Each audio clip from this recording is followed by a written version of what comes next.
very much. We will now call the Ways and Means Committee hearing to order. And Sharita, please call the roll. Alderwoman Davis.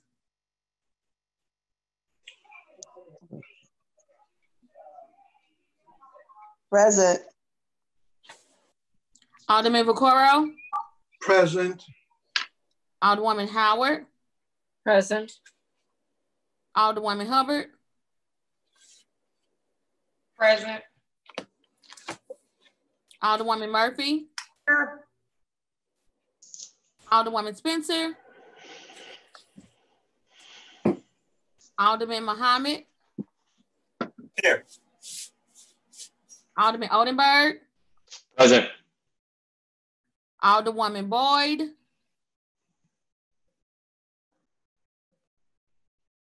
Alderwoman Clark Hubbard.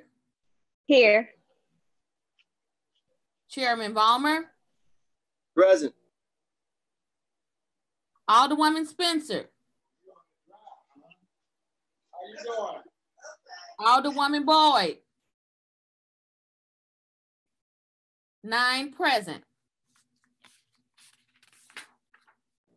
All right, thank you. We have a quorum. With that, I'll entertain a motion to approve the minutes of the last meeting. I'll make a motion. We approve the minutes of the last meeting. Entertain a second. Second. All right, Sharita, please call the roll. Alderwoman Davis. Alderwoman Davis. Aye.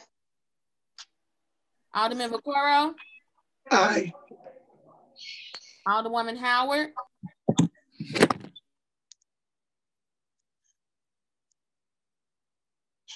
Aye.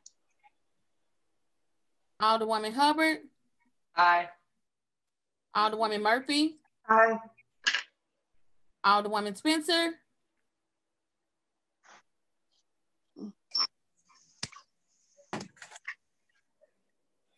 Alderman Muhammad. Aye. Alderman Oldenburg. Aye. Alderwoman Boyd.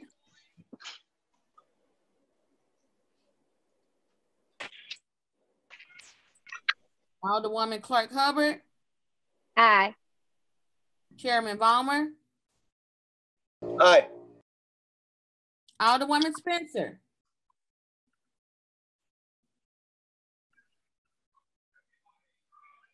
Alderwoman Boyd. 9 aye votes. Thank you. With that, we've approved the minutes. We'll hold off excused aldermen until next meeting. With that, we'll proceed and we will move on to the Board of Public Service. Mr. Bradley, thank you very much for being here, and you're on the hot seat. Tell us what's going on. Mr. Chairman, members of the Ways and Means Committee, good morning, and thank you for your time this morning. I have with me today a number of my commissioners and staff, head department division heads. If we have any specific questions, myself, we have Mike Seamiller, my executive assistant, Lynette Magnuson, the superintendent of Soldiers Memorial, Chris Amos, the commissioner of Equipment Services, and Rick Ernst, the commissioner of Facilities Management, and Travis Hauser, who is our special events program executive. So with that, with your permission, I would like to walk through each of the divisional budgets and give you the highlights and give you an opportunity to ask any questions you'd like to have. So 900, start off with last year, our budget was $2,583,881. This year, the proposed budget is $2,466,704, slightly less than last year's budget. There are 47 people currently in the BPS, and we are proposing 47 stays, so there are no increases or decreases in personnel. As we look down the list, the notable items, just to make a mention of those real briefly, is the 5234, 5235, the 5434, excuse me, 5634, 5635. Those are computer and technology items that literally are the same numbers as last year, but they just moved in their line items for accounting purposes. And so with that in mind, that is the 900 budget. I'd be glad to answer any questions you might have on that one.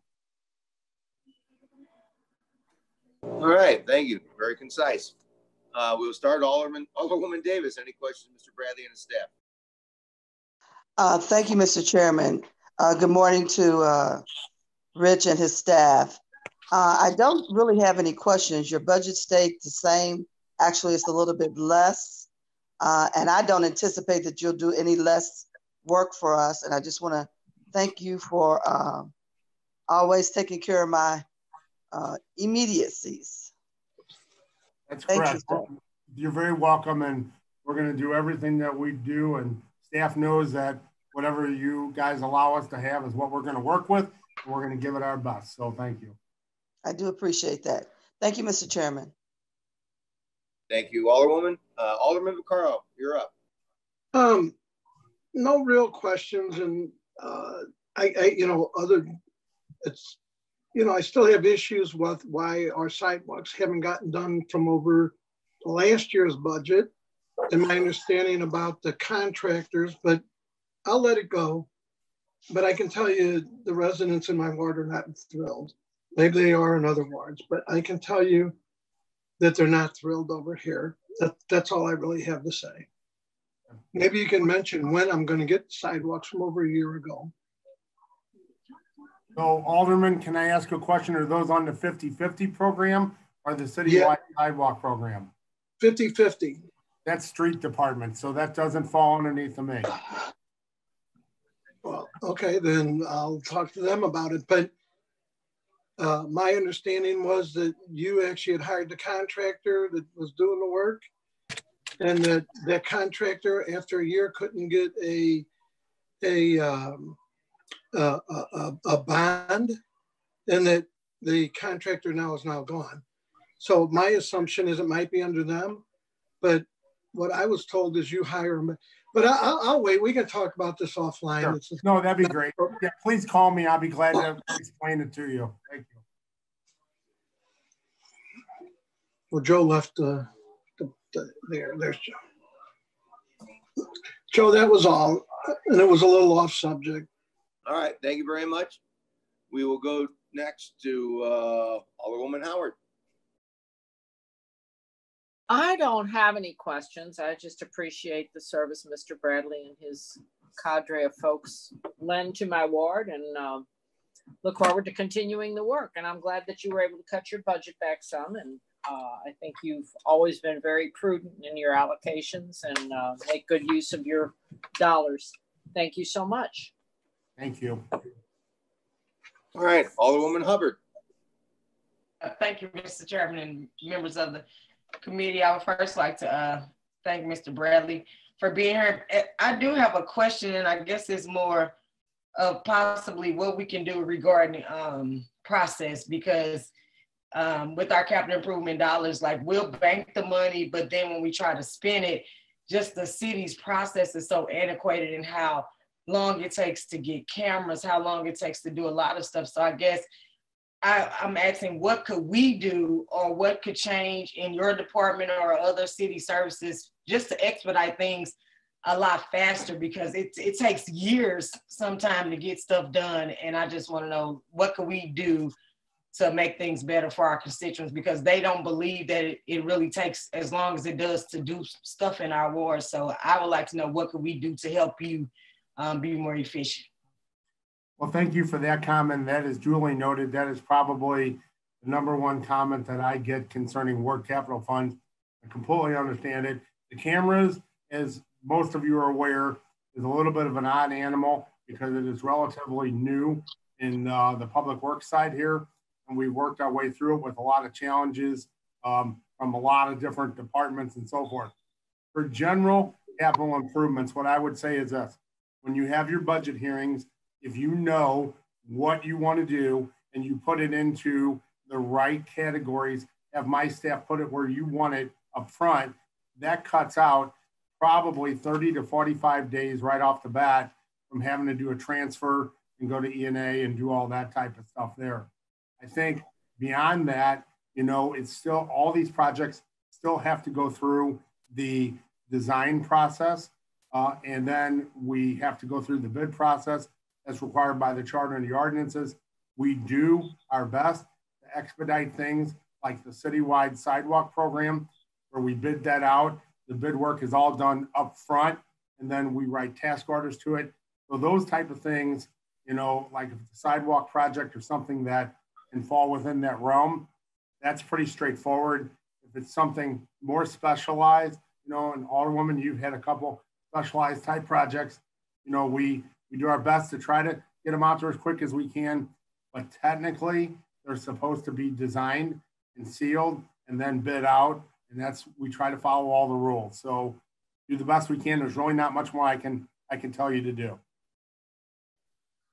Okay, thank you. And about the process, if you can speak to this part of it, because I know I had some projects going on, and Donald, he does an excellent job with communicating among all of us. And so he said, okay, now it's sitting on someone's desk in SLDC. They have to make sure that the minority, whatever is intact with it. So I just would like to think of a better way, or find a better way. I mean, doing everything above board, but just finding a better way for us to expedite things faster.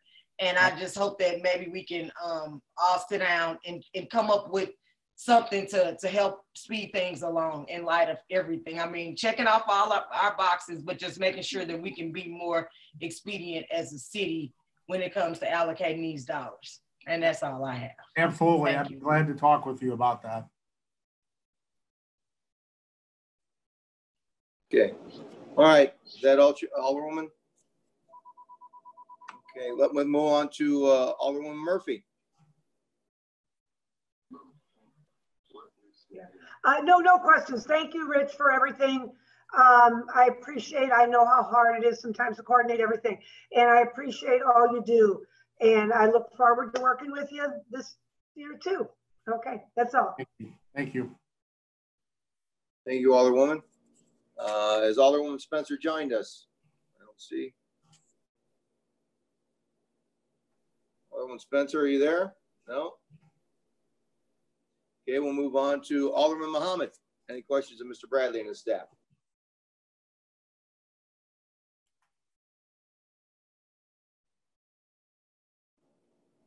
Thank you, Mr. Chairman. I have no questions for the president. I am upset over the speed traffic studies in its process, and I'm a little hesitant on the spending $900 out of ward capital for a speeding study. I don't like that. But other than that, I have no questions as far as the financial operations of his department. I think he does an outstanding job. No further comments, Mr. Chairman. Thank you, young squire. Okay, we'll go on to Alderman Oldenburg. Thank you, Mr. Chairman. President Bradley, thanks a lot for a budget. I don't have any questions. Thanks for staying in the parameters of what has been a very interesting budget year and being tailored to and working with the budget director on his recommendations and staying within the lines here for us all. So I appreciate that. No further questions or comments. Thank you, Alderman. All right, has Alderwoman Boyd joined us? There's, I see you're there. Yes. Alderwoman Boyd, are you present? Any questions or comments? I see a picture. As to what was said or nothing, so I guess everything is fine. Thank you very much. Thank you. Okay, Rich, you just, it's a love fest here today for you, Rich. Yeah, we've got a few more to go through, so I hope it stays that way. All right, Alderwoman Clark Hubbard. Thank you, President Bradley. No questions. Thank you. All right. Okay, Rich. Basically, yeah, are they going to be resuming traffic studies? Not to get off the budget, but I know they canceled them due to COVID. Is there a plan when those will be back up and running? So we're hoping that within the next few weeks we should be getting back into the mix of everything that we were doing before. My staff is still out working from home, probably for at least another couple of weeks. But we've been trying to keep everything moving along as best as we can. The consultants are working partial days, so that's why I say probably a couple of weeks here. Okay. And how's the fiber ring being completed around the city? We had the extra money we put in for that last year.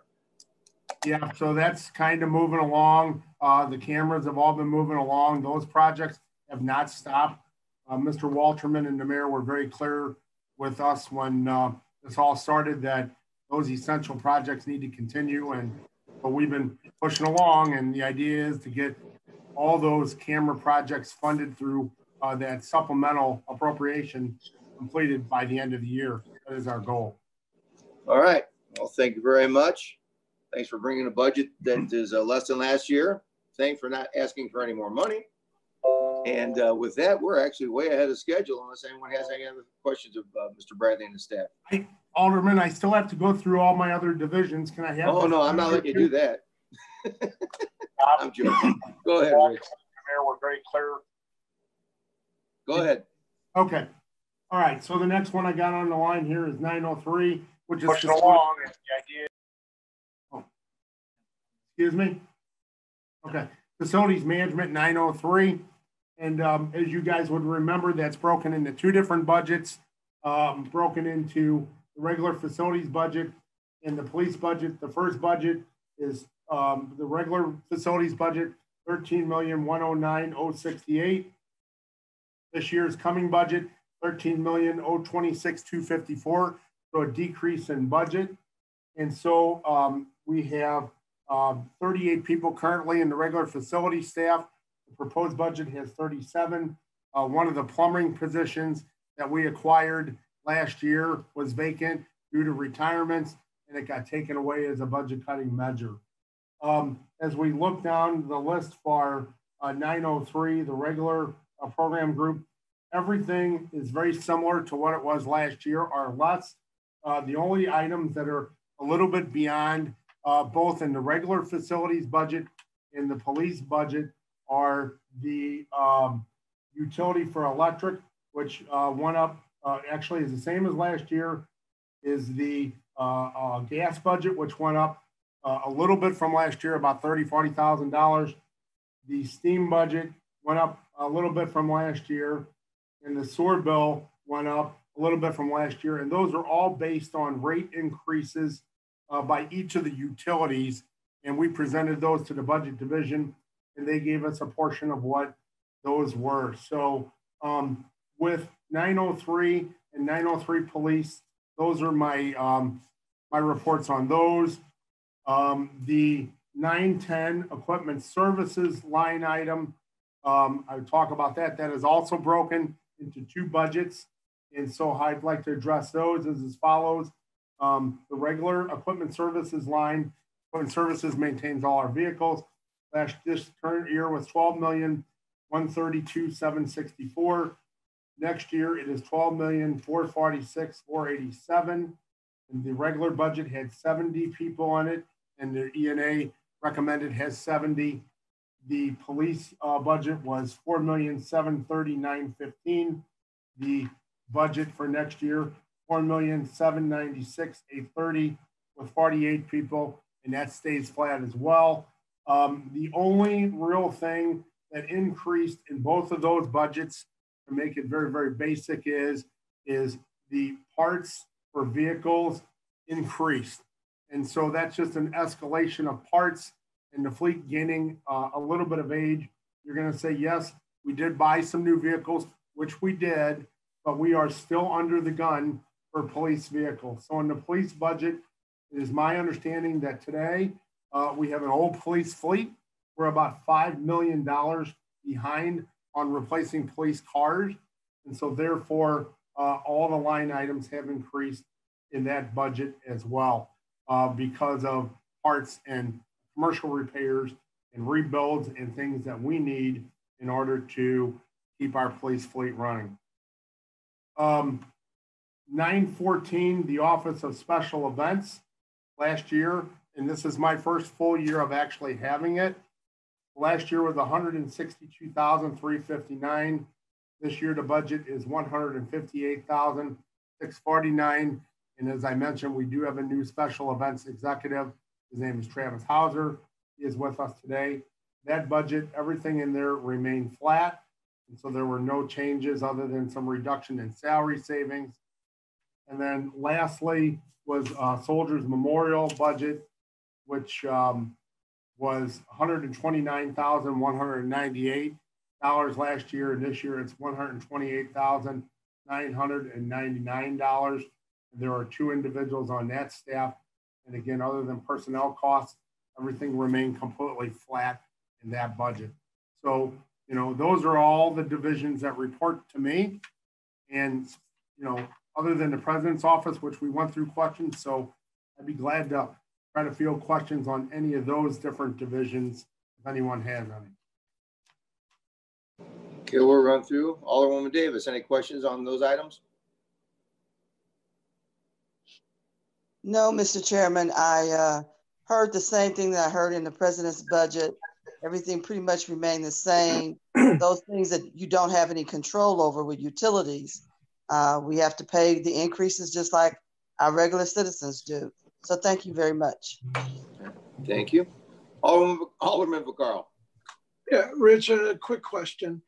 Joe had mentioned the speed humps and the studies. Now, my understanding was, as the new budget in July comes in July, that we don't have to pay that $300 anymore. I know John Muhammad brought that up, Alderman Muhammad.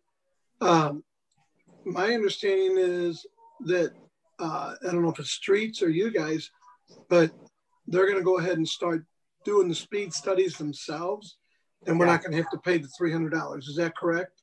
Yes, that's correct. They have in their budget to hire individuals to complete the speed studies and do those within.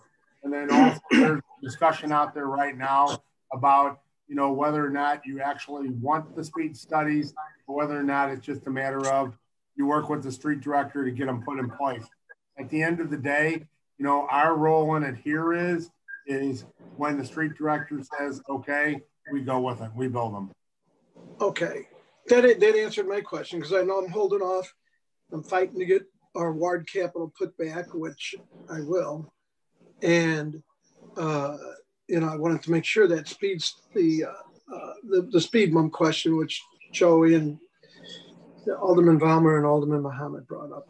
Other than that, I have no real questions. Thank you.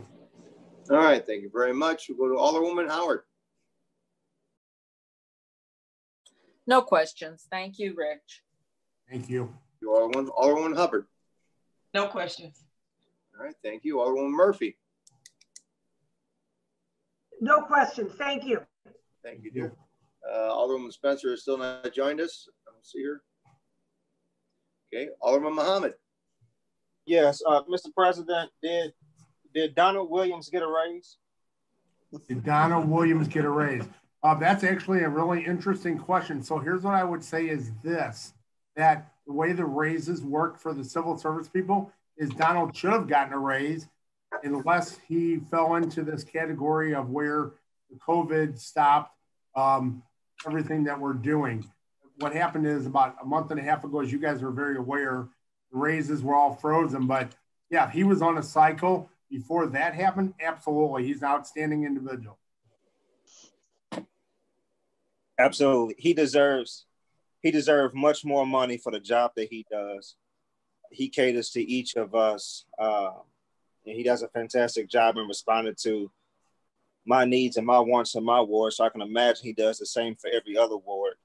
I think he deserves it. I think he deserves the raise. I just wanted to say that. That's all. You have a great employee, and you have a great employee in Donald Williams. That's all. No further questions, Mr. Chairman. Duly noted. Thank you for your comment. All right, thank you. Alderman Oldenburg. No questions. Thank you. Thank you, sir. Alderman Boyd. No questions. Dear. Alderman Clark Hubbard. No questions. Thank you. All right, thank you. All right, so Rich, so if someone gave BPS money for those speed studies, does it get transferred out to be put towards something else? You're saying that if there are speed studies you requested money for last year to be done by BPS? Right. So here's what I need to do is as soon as the new budget year starts, I need to look and see, who has started speed studies. And then if it has not started, well, then of course we'll throw it to street department. So if I can cut it off, we'll throw it to street department. I mean, at the end of the day, I believe we've stopped all the speed studies now. So they're not moving forward until we figure out what happens. But yeah, we'll go back into your balance. Okay. Thank you very much, sir. You're welcome. All right. Anything else for us today, Rich? You have another? No, sir. I think that does it. We really appreciate the support from this committee, and we appreciate all the cooperation. You're all great to work with. My staff really enjoys working with you, and obviously we're all here to serve the people. So thanks for working with us. We appreciate it. No, well, thanks for making us look good. Thank you for making us look good. Appreciate it. All right. Okay. With that, we have a 10:40 appointment for Jimmy Edwards in Public Safety. So folks, we have about 10, 12 minutes. If we need to wait for them, unless they're online, we'll, Richard and your staff are excused. Thank you so much. All right, thank you. And after that, we'll, I guess, hold off till around 10:40 if Public Safety is not ready yet. Alderman Vollmer, this is Ingracia. May I bug you for just a moment? Okay. Alderwoman Spencer's audio was not working that entire time, so she didn't have an opportunity to ask questions. Okay. All right. Yeah, no, I kept looking for her, and all I saw was her picture on screen, and then I never got an answer. Has she tried to phone in or do another connection? They're trying, yeah, and it's not working. I see her now. Carrie, you want to try a voice check? Can you hear me? Can you hear me now? Can you hear me? I can. Yes, we can hear you now. I missed what just happened. I apologize. I don't, my computer completely crashed and it was a hard crash, so. Okay. Basically, the BPS, all their budgets are actually lower than last year's, and they've requested nothing more of us, is the gist of it. So it was actually good to hear. So again, if everyone's online, then we will take a sharp 10-minute break and come back at 10:40 if that's okay with everyone else. Get your refreshing, your coffee, and your makeup, Joe, and we shall return.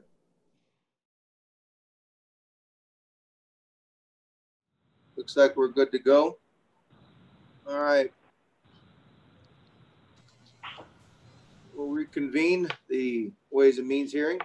I see we have Mr. Edwards present, and if you would like to start, you need to unmute, Jim.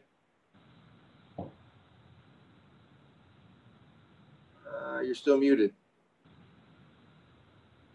There we go. Still can't hear him. Can we get some audio for Mr. Edwards? Okay, hold on.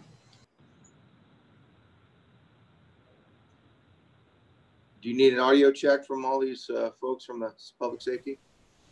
Yeah, it would probably help. I'm here. We're aware of that. Your presence is omniscient.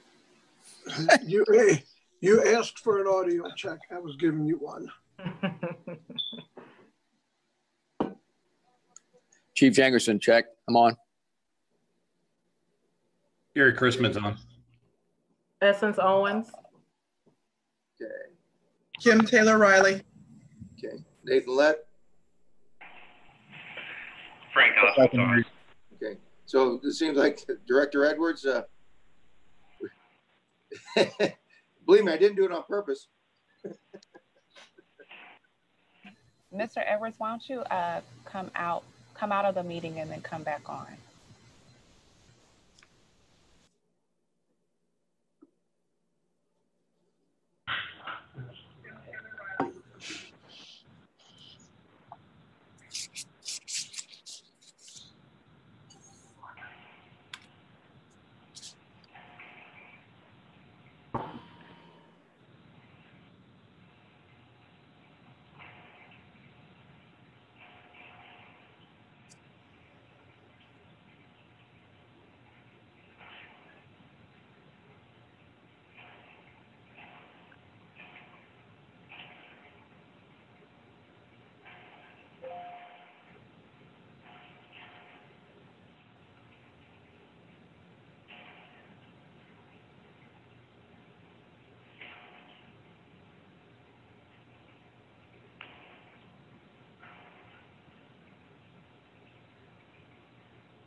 I see Chief Hayden is on. Chief Hayden, you want to unmute your mic so we can make sure you have a good audio connection, please?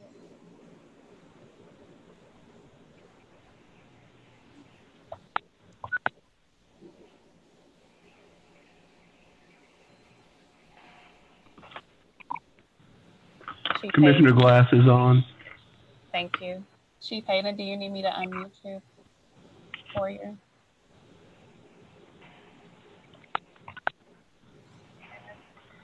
Chief Hayden, I'm going to unmute you.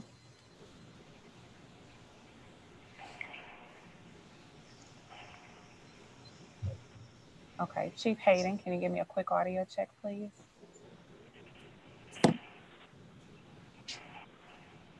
Commissioner Glass is on.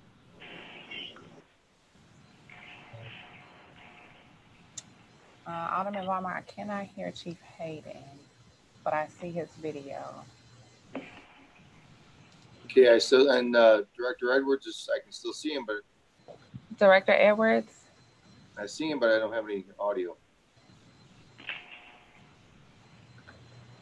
Okay. Director Edwards, in the email that you received with this Zoom call link, there should be a number to call. So you can call in by using your phone as well.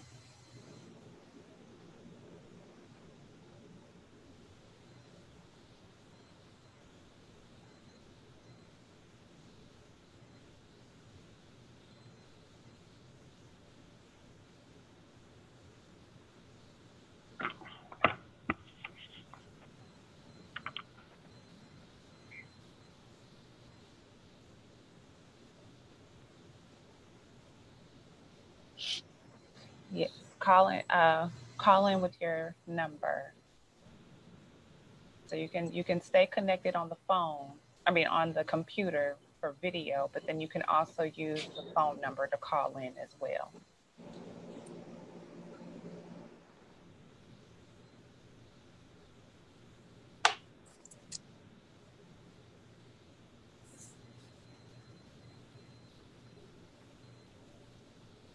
And Alderman, okay.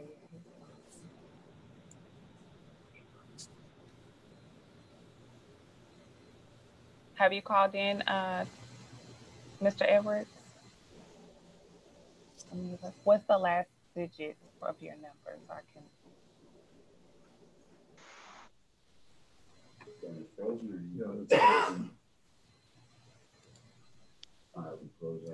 You all can hear me now, can't you? Yes, we can hear you, Chief Hayden. Alderman Vollmer, I'm not sure of Mr. Edwards' number, so I don't know. Mr. Edwards, have you called in? He's called in? Okay.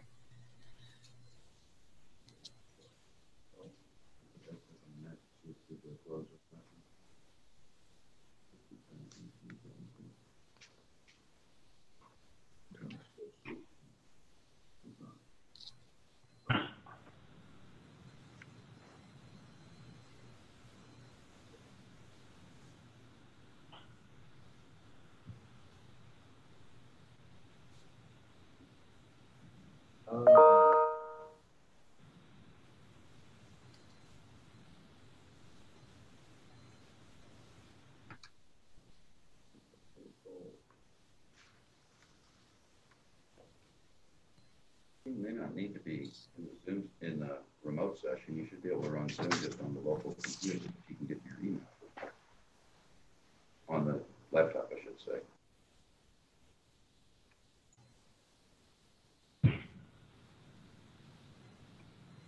Who is with the last four digits 5848?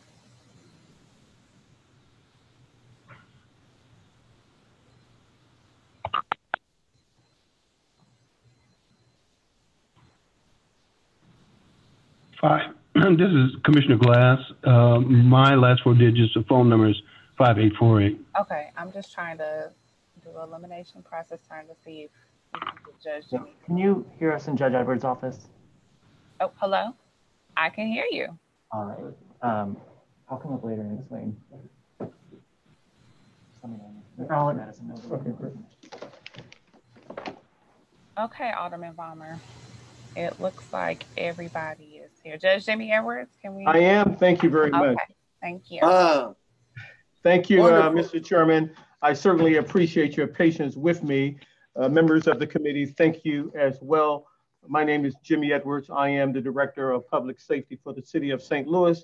I have invited all of my commissioners to participate in this Ways and Means Committee hearing in order to do a couple of things, to talk a little bit about what they're doing, but more importantly, to talk about the budget items. We all understand that we all are tightening our belts with respect to the budget. We've had lots of discussions. I've asked Charlene Deacon, who is a Deputy Director, to lead this discussion together with the commissioners. At this time, Charlene, are you there?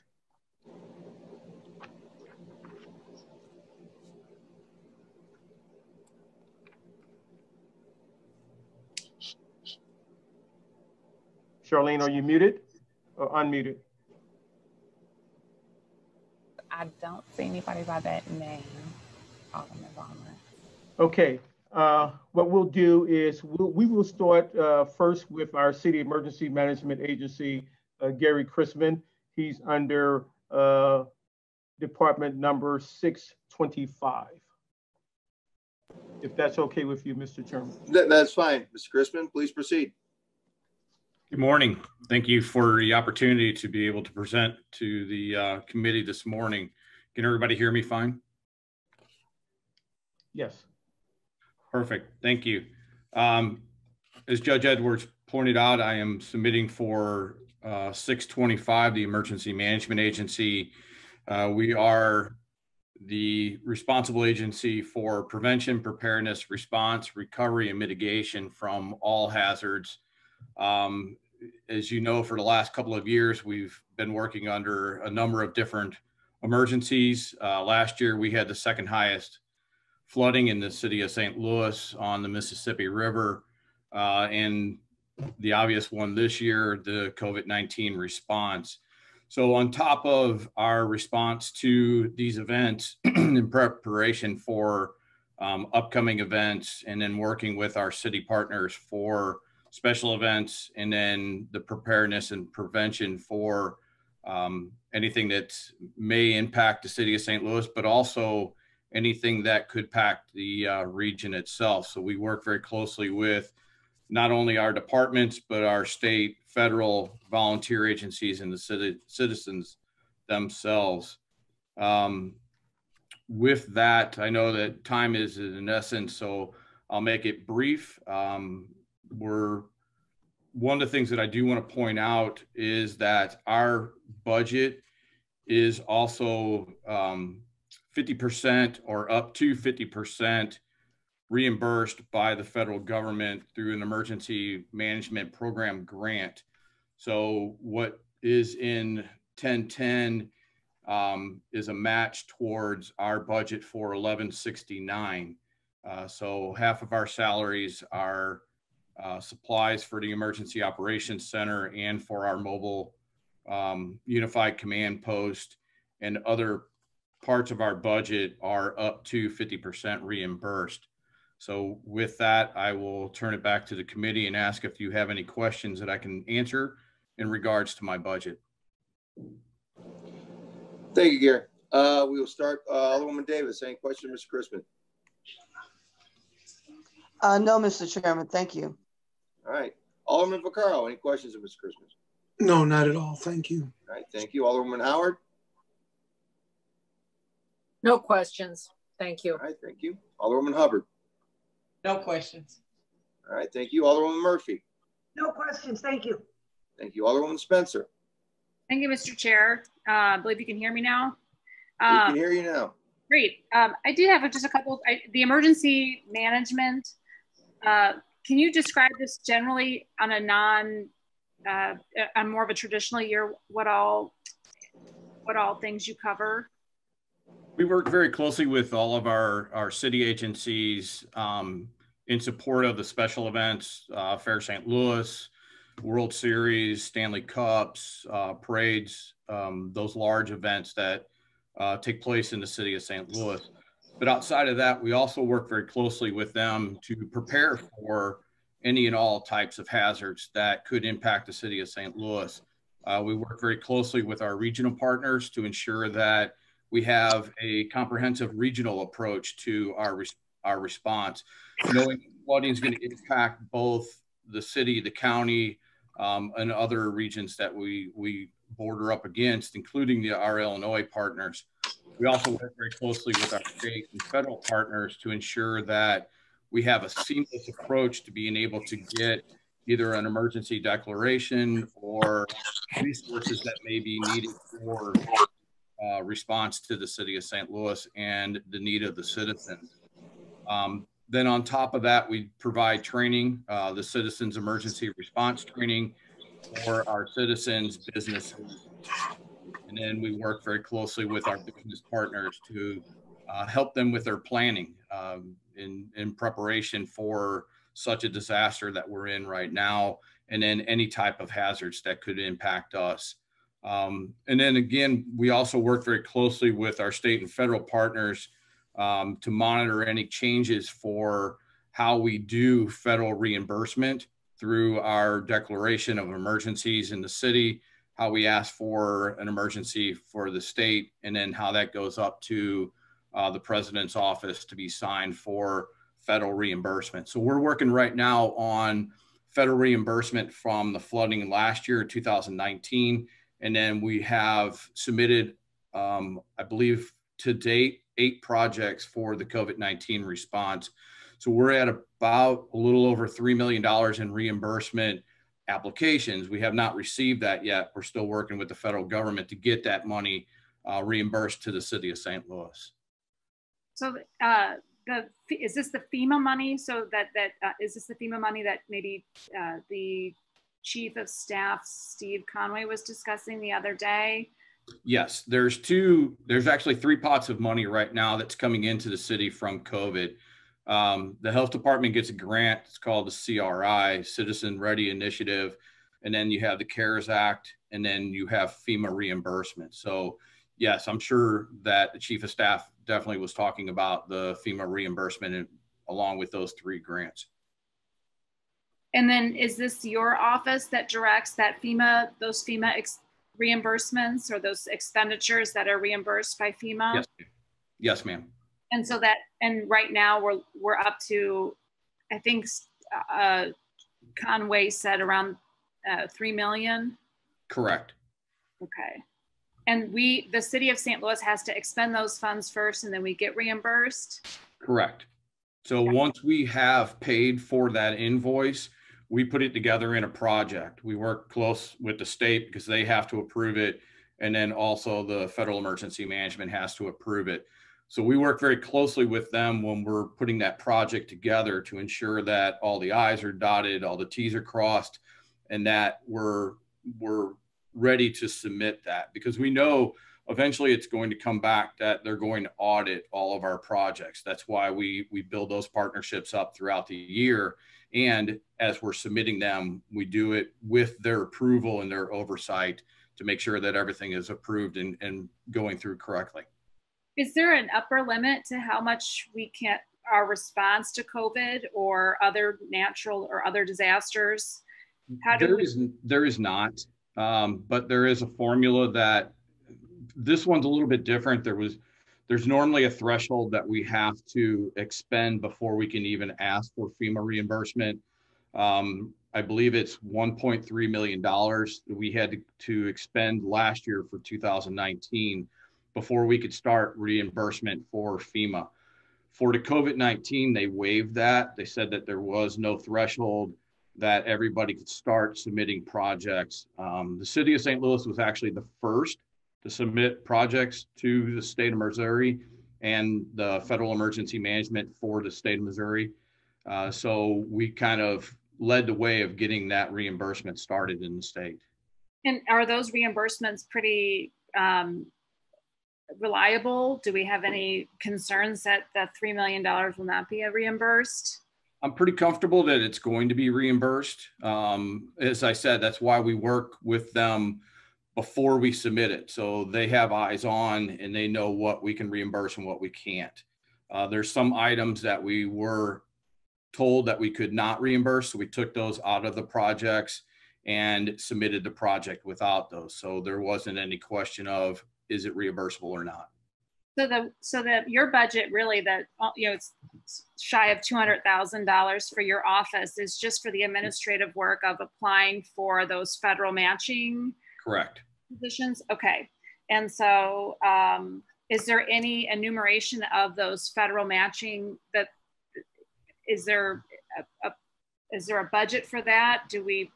Is that available for public review, or how does that the transparency in that work? There's two funds associated with my budget. There's 1010, which is the city general fund, and then 1169, which is our federal match that we will get reimbursed. So the 194 and then 1169, there's 132,562, which is what we will get from the federal government for our emergency management program grant.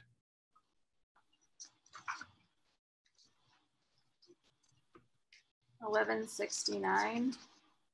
Yes. For Department 25. 11. I don't think we're looking at this. I don't think we're looking at the same lines, because that doesn't look like what 1169 on the budget. Not the account 1169, but the fund 1169. Oh, okay. So that's not part of the city's budget. Correct. I'm sorry. So that's a separate document. It's impressive that the city was the first to apply for that state funding. I'm glad we were on the ball on that and moving that forward. I'm curious if we could share some of those federal matching for the FEMA expenditures as it relates to COVID-19. We don't have to do that today. I know we're not here to discuss that. So I'll pass this along and maybe request that subsequently of your office, if you don't mind. Absolutely. I'll be happy to submit that. Thank you so much. That's all I have, Mr. Chairman. Thank you for your work on Gary on getting reimbursements. It's very important that we're able to access the federal ballot. Thank you. All right. Thank you, Alderman. We'll move on to Alderman Muhammad. No questions for the commissioner. Thank you, Commissioner. Thank you, Mr. Chairman. Thank you, sir. Thank you. Mr. Oldenburg, any questions of Mr. Crispin? No, Mr. Chairman, no questions. Thank you. Thank you. Alderman Boyd.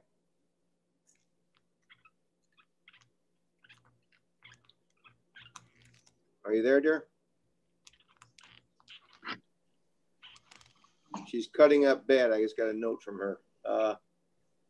Maybe we can fix that. In the meantime, Alderman Clark Hubbard, do you have any questions while we're trying to fix Alderman Boyd's audio? No questions. Thank you. All right. Thank you. All right. Gary, thank you very much for your presentation. If we get Alderman Boyd back and she has a question for you, we'll call upon you again. Is that all right, sir? Absolutely. Thank you. All right. Thank you. Just stay on the line then. And Director Edwards. Thank you so much, Mr. Chairman. We'll next move to Department number 622, Neighborhood Stabilization Team, Citizen Service Bureau, Commissioner Essence Owens. All right. Thank you very much. Commissioner Owens, go ahead. Good morning, and thank you all for having me.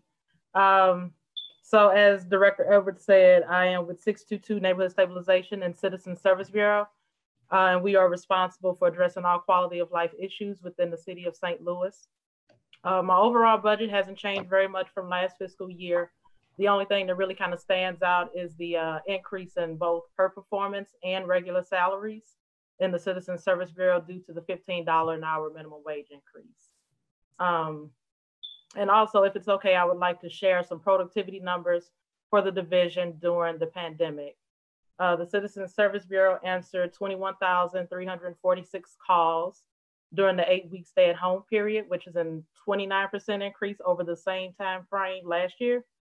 And then the Neighborhood Improvement Specialist followed up on 5,287 service requests, which is an increase of 81% over the same time frame last year. I just kind of wanted to share those numbers with you all to showcase their dedication to the city of St. Louis during our health crisis, and to say that I'm proud of my team.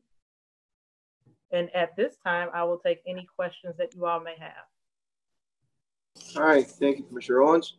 Alderman Davis, any questions? No, sir, I don't have any questions. I just have a comment. One of the things that I've been privy to, my specialist is Bernard Powderly. And above and beyond all of the things that we try to make sure we're on top of, he has been available 7 days a week, 24 hours a day. And believe me, our residents have many concerns during this period of time. And I appreciate what has been done for us. And I really appreciate Mr. Powderly. Thank you. I think Alderwoman. Alderman Vaccaro. Yeah, in regards to my neighborhood improvement specialist, I'd rather just say all bad things, because every time I like my NSO or NSI, which I actually love her, somehow they get moved to another neighborhood. So I will say to all the other aldermen, she's terrible, stay away from her. We'll just stick with her in our ward. She's been fabulous. So that's my only comment. All right, thank you, sir. Alderwoman Howard. Yes, I would just like to thank Essence for keeping Christy Boyd in my ward. She does a wonderful job. She's got a good rapport with the neighbors, and I like the way she handles my problem properties. Thank you so much. You're welcome, Alderwoman. Okay. Are you a Cleveland grad? What? This is sort of a personal. Are you a ROTC grad? No. No. Okay. Never mind. Okay. We're on a tight schedule here. Let's hold on. I know. Never mind. All right, Alderwoman Hubbard. No questions. Thank you. Alderwoman Murphy. No questions, but I want to give a shout out to my NIS too then. He's relatively new for me, Stephen Parrish, and we meet all the time and are in contact all the time. He always responds right away. He's been at all my neighborhood meetings, so thank you very much, and don't take them. All right. Thank you, Alderwoman. Okay, Alderwoman Spencer. Thank you, Mr. Chair. Thank you, Essence. I'll echo, some shout out to my NSO Barb Potts. She actually covers 2 wards. Yes. Really, she has quite a load considering the high need we have in the Can you tell me how many NSOs we have right now? We have 24. 24. Mm-hmm. Yeah. Do any of the NSOs have any level of assistance? As far as their supervisors assisting them, yes. And then at times the whole team will pitch in and help out if they're overloaded with some stuff. Just considering we only have a couple of wards that share, and the 20th ward being the highest volume generating wards. Barb does a phenomenal job. I don't want to move her by any stretch of the imagination, but any additional help you could give her would be greatly appreciated. That's all I have. Thank you. Okay. Alderman Muhammad. Thank you, Mr. Chairman. Thank you, Mr. Director. And thank you, Essence. You do a fantastic job. My NSO is absolutely fantastic. I could not function without her. So please don't move her anytime soon. Thank you. That's all I have, Mr. Chairman. All right. Thank you, Alderman. Alderman Oldenburg. No questions. Thank you, Mr. Chairman. Okay. After that, we go to Alderwoman Boyd. Have we got your audio fixed? Alderwoman Boyd? I just wanted to say, because I don't know if you all can hear me. This thing is acting crazy today. I didn't know if you all could hear me, but first let me thank Essence for her leadership, because she has really turned the NIS department around and made the CSB improvements. So I appreciate her for that. And then for Karen Washington, who is very thorough, and sometimes I have to slow her down because she's getting excited about what she does and over compassionate. She has picked up another ward, but that hasn't stopped her in caring and trying to make things work. So thank you all very much. Thank you, Alderwoman. All right, thank you. And we move to Alderman Clark Hubbard. Thank you, Commissioner Owens, for all you doing. I don't have any questions. I think everybody in the world knows how I feel about my neighborhood improvement specialist, Kamika Johnson. So we don't have to go into that, but I do want to send a shout out to Joanne Rankins Cannon. Thank you for all you all do collectively as a team, and continue the great work. All right, thank you, Alderman. Commissioner Owens, thank you for the love fest. We will we will now move on. Director Edwards, you're next. Thank you, Mr. Chairman. I certainly appreciate all the kind words. Let me just take 15 seconds here to say that each of my departments, they all have just worked extremely hard during the pandemic. Public safety does not get the opportunity to take one day off. All of these folks have worked extremely hard, and I'm very, very proud of the good works that they put in over the last 3 months. So we're the ones that don't get an opportunity to shut down and stay home. And so they work very, very hard every single day. Our next department will be the Excise Division, Department 616, Commissioner Miles McDonald. I believe Miles may only be on the telephone. Is that correct?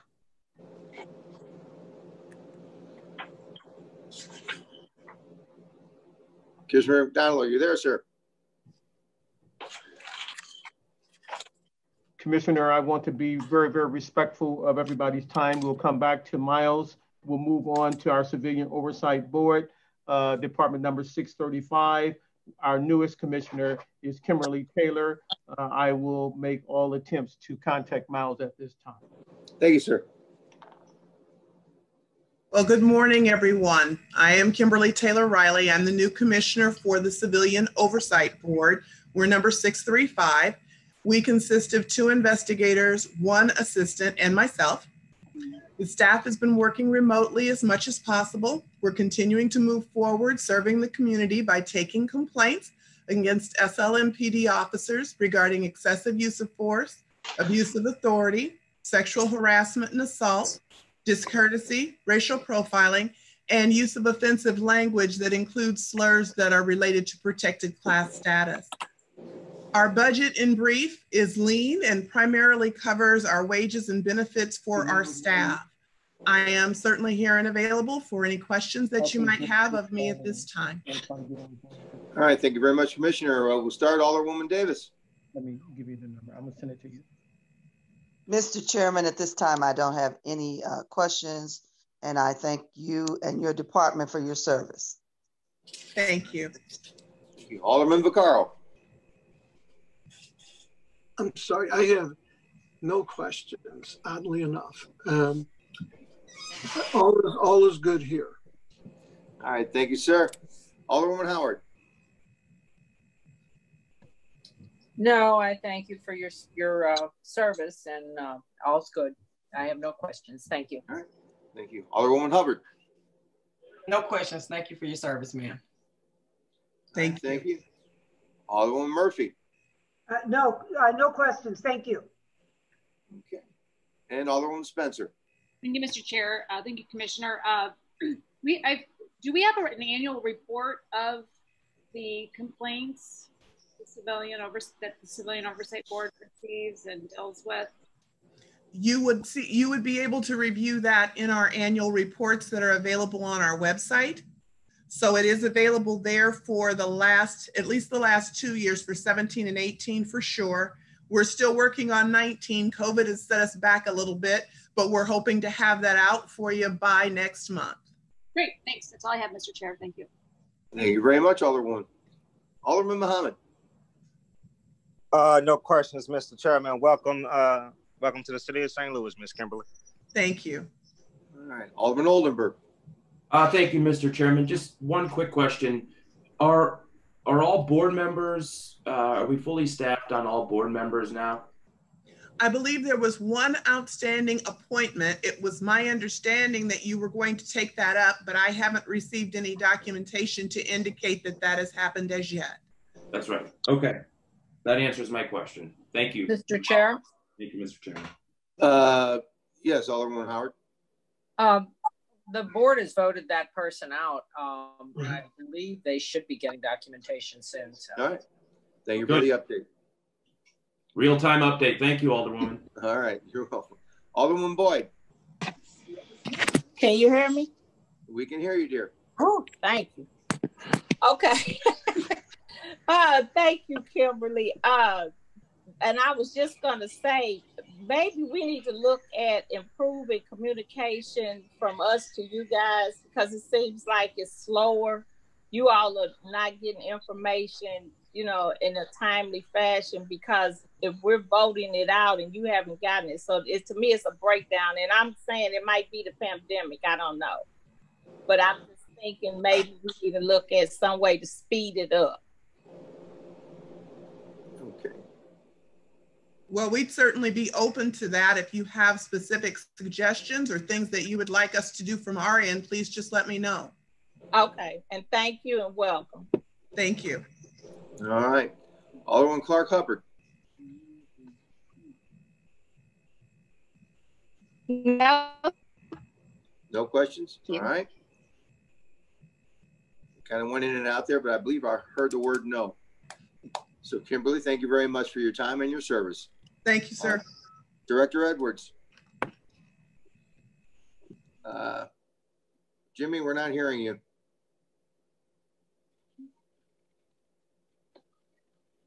Can you hear me now? We can hear you now. Thank you very much. Miles McDonald, Commissioner, is now with us. We will be looking at Department number 616, Excise. Miles? Right. Thank you. Please proceed, Miles.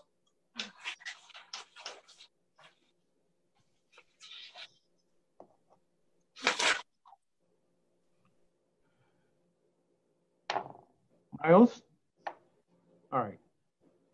He just texted me, indicated that he was on. We will move forward until he's able to get unmuted. Okay. We will move now to one of our larger departments. That department will be Corrections Division, MSI, and CJC. Respectfully, department numbers 632 and 633. Dale Glass. This is Commissioner Glass, Division of Corrections. I really don't have a lot.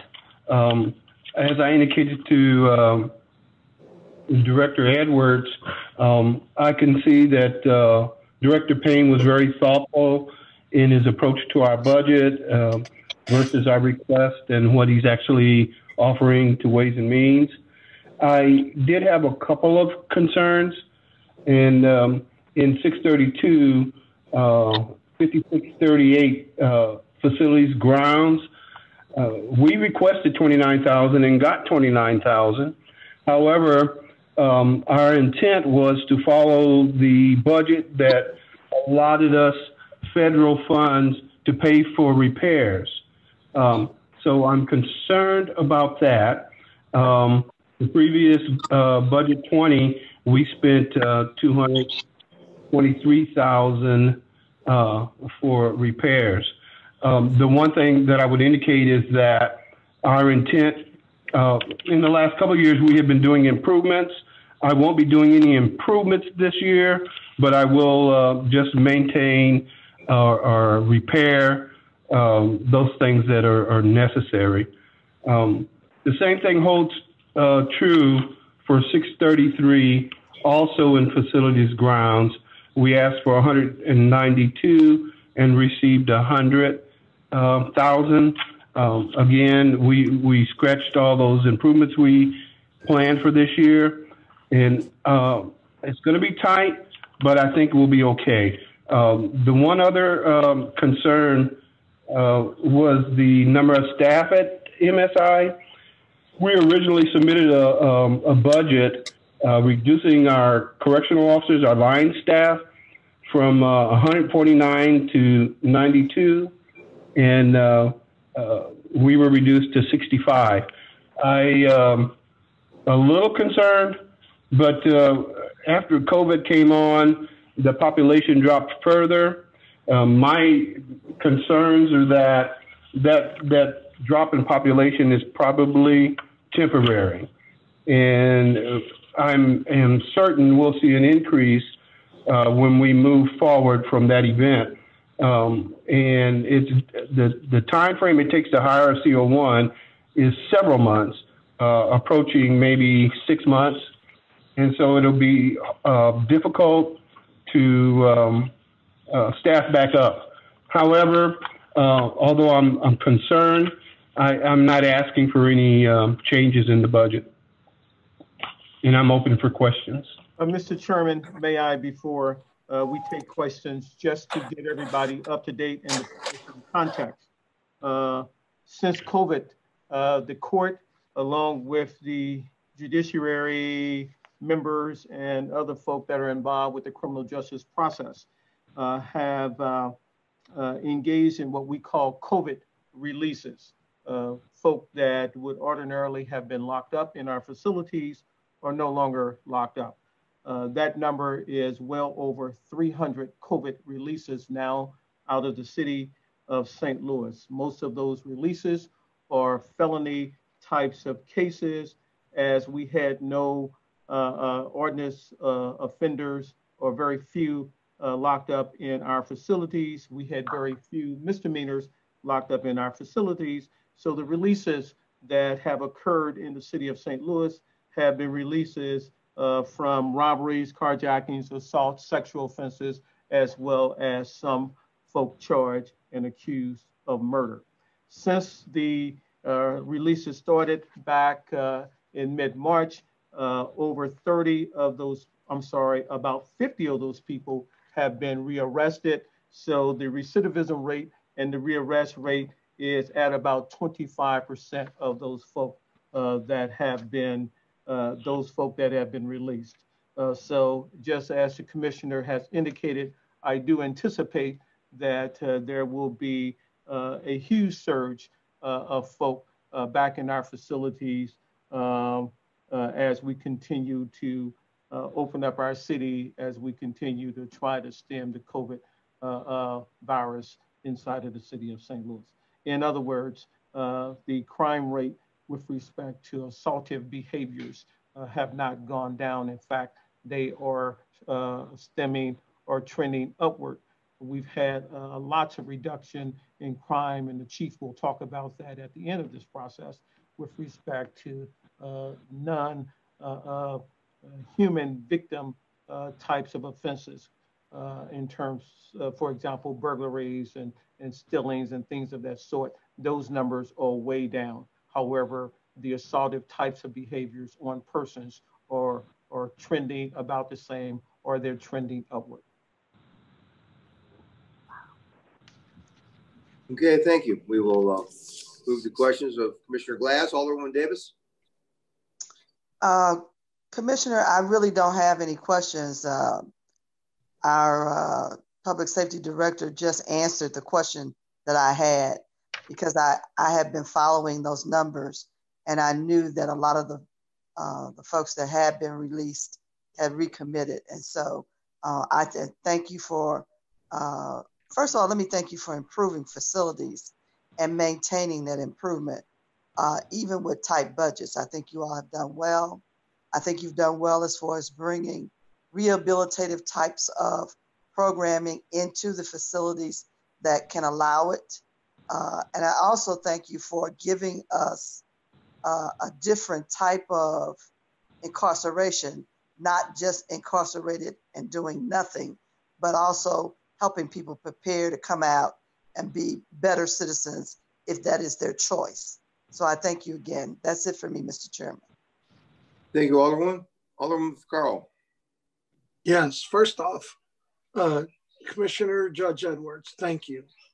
We are so much on the same page when it comes to the group that wants to shut the workhouse down, that feel that everyone that we're letting out are nonviolent offenders, and a 25% recidivism that is just, hopefully that sends a message, and that message should go out that the close the workhouse is not the answer. I'm just amazed when you're telling me that we've let murderers out. I knew about the carjackers, in the 25% of them, and I would agree with you. I just want you to know I appreciate your statement. Commissioner Glass, I've been probably one of the ones that was criticized you the most maybe 6 years ago. And I am so much on your side. You know that the improvements that you made have been just really a lot. I guess my only question, I know we have the temporary air conditioners, we're going into summer. And have we figured a way to regulate that so it don't get so cold in there? And I thought we had put money in the budget last year to actually upgrade the air conditioning system so that it would be better. And the part, and this is be the last part of my question, the part of the jail that is supposed to have had the mold where someone had set off the sprinkler systems, has that all been repaired? That would be all my questions. And again, I really like all the improvements and everything you're doing. But I'll just listen to the answers. The air conditioning and the supposed mold on the other side. So fortunately, prior to budget cuts, we had already set aside funds to do the upgrades for not only air conditioning, but HVAC as well. And we'll be able to abandon those old boiler systems, which we're looking forward to. We continue to spend a lot of money just to keep those serviced and running properly. In reference to regulating the temperatures, that will take care of that issue. And we are, again, this year, using the temp air in some sections. However, the issue where we had complaints about it being too hot and then too cold, no one lives there. So I'm not anticipating any complaints there. In reference to the pod, there is no mold, there was no mold. Even in our renovations, when we dismantled the showers, we were anticipating seeing something, and there was none. The other question you asked me about the sprinkler system, the sprinkler system was functioning. However, it wasn't someone sabotaging it. One of the alerts failed, and with the help of BPS, we have replaced the entire sprinkler system. Thank you. And I'm glad to hear that the money's still there and that the improvements are going to be made.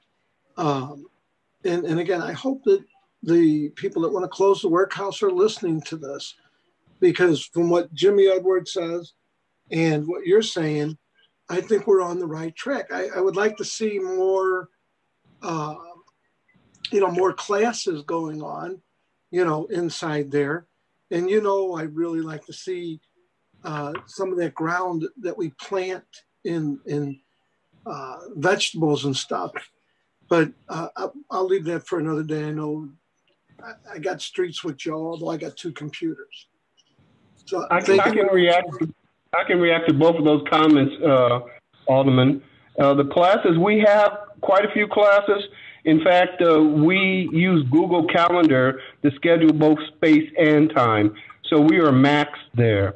In reference to garden, I know you talked about vegetables, and I was not a fan of that because we have to be USD. Our food has to meet a certain standard. However, I didn't just dismiss the ideal. I'm thinking about horticulture and flowers and things like that, and they can learn from that particular skill.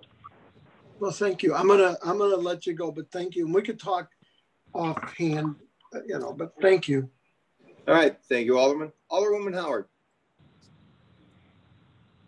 Thank you, Superintendent Glass. I had a few questions about staffing. You had mentioned something about your staffing. Can you repeat your concerns, or do you have concerns over staffing? What I indicated was that initially we offered a budget reducing our staffing from the CO1s from 149 to 92, and the director took us to 65. I I think that's fine with our current population, given the COVID releases. My concern is that when we see the population tick up, it takes a significant amount of time to hire CO1s. That may be an issue for us, but I'm okay at this point. It's just a concern. Okay, at this point, though, we have adequate staffing for the health and safety of inmates and the staff as well, correct? You feel you are correct. You are correct. If that wasn't so, I'd certainly let it be known. Okay, that's all I have. Thank you very much. All right, thank you, Alderwoman. And Alderwoman Hubbard.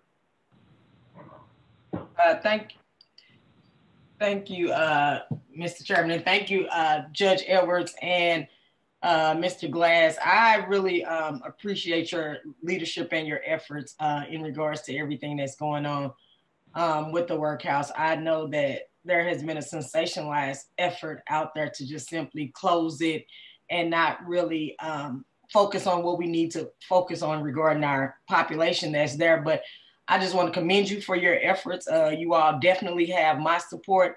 I think you've done an excellent job of dispelling some of that false narrative. I think this is the most important thing for us to do, is to let the public know, so you won't have these organizations coming in our community spewing misinformation, because, you know, those are some of my constituents are there, have had family members there. And I think it's important to know that the city of St. Louis is doing the best thing in regards to their offenders. So I thank you and I salute you. And however I can help with any of those efforts, I definitely will. And that's all I have. Thank you. Thank you, Alderwoman. All right. And we need Alderwoman Murphy. Yes, just one question. First, I want to thank Judge Edwards and Mr. Glass too for the excellent job you're doing through this. And thank you for all the improvements that are going on down there. Just one question. The numbers at the MSI, are they adequate that the inmates can be properly separated and whatnot for safety? That's my question. Currently, we have 130 detainees at MSI. They are single cell. I have plenty of space for them. I will indicate that's a little misleading. I have another 40 that should be there. However, because of my COVID protocol and isolation methods, I've left them here currently at CJC. And I'll continue to do that until such time we don't have room. Okay. So you feel that the inmates that are there now are safe as best we can determine. Of course, that's job one. There you go. Thank you. No more questions. Thank you, Alderman. Alderwoman Spencer. Thank you, Mr. Chair, and thank you, Commissioner Glass, for being here today. I have a couple of questions. The recidivism rate, Judge Edwards, can you provide us with a kind of a report on that? I think it would help to have some clarity on those number of folks that are being rearrested. Yes. One of the concerns I have is, what we're looking at, this population, we have to remember these aren't people that have been convicted. Many of the folks that get there, I think the majority of them end up getting released once they get to trial. I know we're not having trials right now because of COVID, but Commissioner Glass, can you help us understand how long people are staying in this facility and how that's maybe changed over time? I know, that has, my understanding, increased, which is increasing the burden on our jail facility there, how long folks are waiting for trial. Do you have... Alderwoman, before I turn this over to Commissioner Glass, with respect to the length of stay in any jail is dependent or determined by the court. The city of St. Louis is only the landlord. Our responsibility is single, and that is to keep the detainees safe and to get them to court. So we make no determination with respect to who's in our facilities or who have an opportunity of leaving our facilities.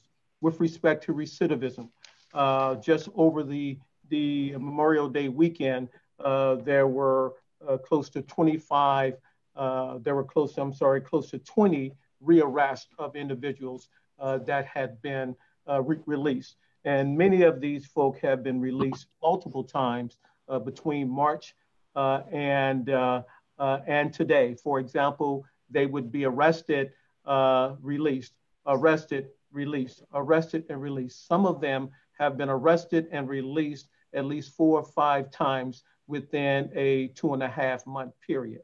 And so what we're finding is that these folk are just not conforming to any of our laws in the city of St. Louis.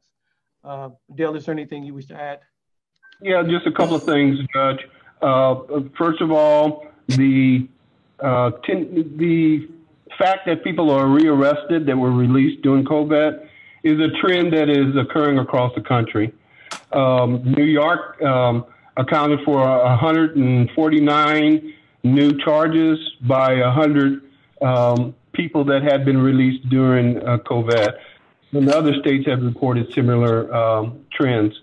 In reference to your question about the average length of stay, the average length of stay today is approximately 300.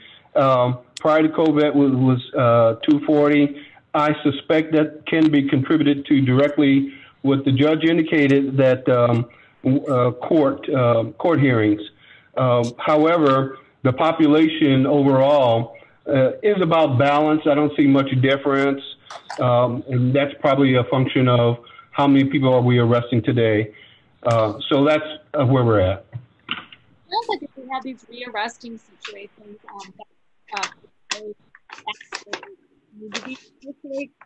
some of those folks may need to be incarcerated. Is there a reason why we're releasing the same folks or not getting them to trial or not getting them, through the system in the appropriate way? So is there a holdup there? Well, the holdup is the court. I mean, there is not a lot of trials going on now in the circuit court pursuant to its court order. I would imagine that our extended stay is about 60 days at this point because the court is just simply not moving people through the system. Again, the only thing that we can do is hold on to those folk unless we get a court order releasing those people. And with that recidivism rate, what percentage of folks when they get to trial, when they get to court, are released? Well, ultimately, over the years, folk that end up on some type of probation runs anywhere between 75 and 82%. Now, those were the percentages when I sit on the bench over the last 25 years or so. So many of those folk are ultimately released by way of some type of judicial disposition. But again, that's within the discretion of judges. May I add, Judge, if we follow state legislation, you will see a significant reversal of some of the more lenient or at least change in reforms and releasing people from jails and prisons. That's starting to reverse. And that trend also is something that is prevalent across the country, even in those that have started the reforms years ago. So I'm not making a judgment about if that's good or bad. All I'm indicating is that I must be prepared in terms of having adequate staff to provide safety and security both for staff and inmates.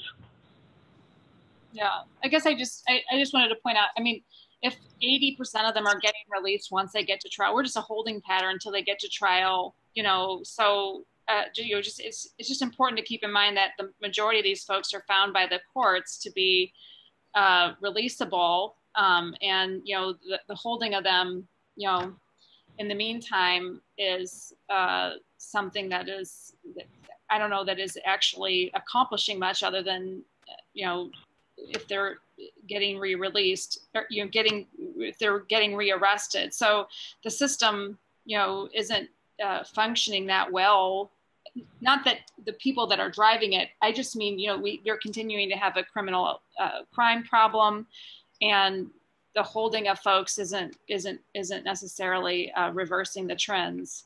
But it is costing us a lot of money. I'm grateful to see the reduction, and Commissioner Glass, I'm grateful to hear that you know, that you're able to continue to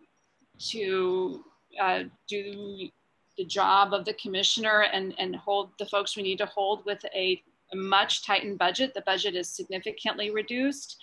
And I am hopeful that we can continue that trend in a positive way. And hopefully, Commissioner Glass, I'd like to work with you offline to maybe understand better how long people are staying in, outside of COVID, how that's changed over time, so how we as a community can work people through the system faster, so that we can further reduce that population, especially considering 80% of them are released when they get to treatment. Well, Alderwoman, you know, I'm always available for anyone that wants to have a conversation about corrections. Not many people want to talk about the field of corrections. I'll have to reiterate what the judge said. I have no control whatsoever in the people that are placed in jail or released from jail. That is indeed the court. And Commissioner Glass, I agree. You have always been responsive to me. You've always responded to every one of my calls, emails, and requests, and I greatly appreciate that. I find you to be a very responsive and workable partner in understanding how our correction system works. So I thank you for that. Your service is very appreciated. Mr. Chairman, that's all the questions I have right now, but I would like to follow up with the Commissioner on a few issues related to the budget and those extended stays. All right, thank you, Alderman. Alderman Muhammad. Hey, thank you, Mr. Chairman. Thank you, Commissioner Glass, for updating us with this most vital information. And I want to commend your two colleagues, Superintendent Carson and Superintendent Barnes, both respectively over the workhouse and the Justice Center. I think they do a fantastic job. As you know, I've been in the Justice Center a few times myself, and I see firsthand, I get a front row seat of the operations of the Justice Center. And while no jail is perfect, I think that it is safe to say that the Justice Center is pretty close to being perfect. In regards to MSI, I know that does sound good on its surface, but I think the situation is bigger in terms of looking at the criminal justice system as relates here in St. Louis. And with your particular budget, I'm going to fight to make sure that we can get more money in your budget so you can have those correctional officers. Again, at the end of the day, jobs is a good thing here in the city of St. Louis. So if you have the jobs and just need the money to staff it, then I think it's our responsibility as the legislator to make that happen and to abide by that request. But you do a fantastic job running your division. And I want to say this publicly too. I've been in a workhouse, and your gym in the workhouse is better than gyms in my recreational centers here in the city of St. Louis. I do want to say that. So thank you, Commissioner, for your work and your leadership in reforming our two correctional institutions. Thank you, Alderman. Thank you, Alderman, for your informed opinion. Alderman Oldenburg. Thank you, Mr. Chairman. I have no questions. Thank you, sir. Alderwoman Boyd.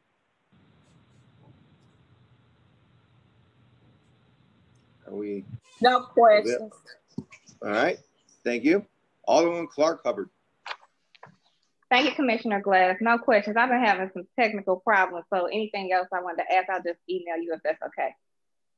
Thank you, Alderwoman. Thank you very much. So this proposed need for hiring in the future, Commissioner Glass, is, I guess there's no way of knowing when, but if there's a spike, what is the typical process for hiring? Is it a 6-week, 4-week, 3-week process? Is there an average? I think 6 months is generous. Okay. The training process itself is 6 to 8 weeks, 8 weeks total, And then just the process of hiring and background checks and medical checks, it takes about that amount of time. All right, sir. I thank you very much. Director Edwards, please continue. Thank you, Mr. Chairman. By the way, I still have Commissioner Gary Chrisman holding on the line for any questions that Alderwoman Hubbard might have. So I just want to make sure. I think it was Alderwoman Boyd. I believe. I'm sorry, Alderwoman Boyd. Alderwoman Boyd, do you have any questions of Mr. Chrisman? You were unable to get your audio before. With the emergency piece? Yes. Well, I don't have questions. I just have a comment. I just really feel that people don't realize the importance of that department, Jimmy, because like now with the pandemic, but even with the storms and those issues, and from coming from the long-term care industry, we always had a plan ahead to prepare ourselves for those kind of issues. And so he'll probably be getting an email from me to invite to a meeting to talk to the residents in preparing themselves, because I just think we can't prepare ourselves enough in regards to that department and the information they have. And Gary, you all have a lot of good information, but it's the best kept secret in St. Louis. So I just think you need to spread it out for people to utilize that information. Thank you, Alderwoman Pam Boyd. Thank you, Commissioner Chrisman. We appreciate it very much. Still trying to get Commissioner Miles McDonald on from Excise Division. Miles, have you had any success in joining us yet? We'll move on to Department 620, the Building Division. Our Commissioner is Frank Oswald. Frank, we need to unmute if we could.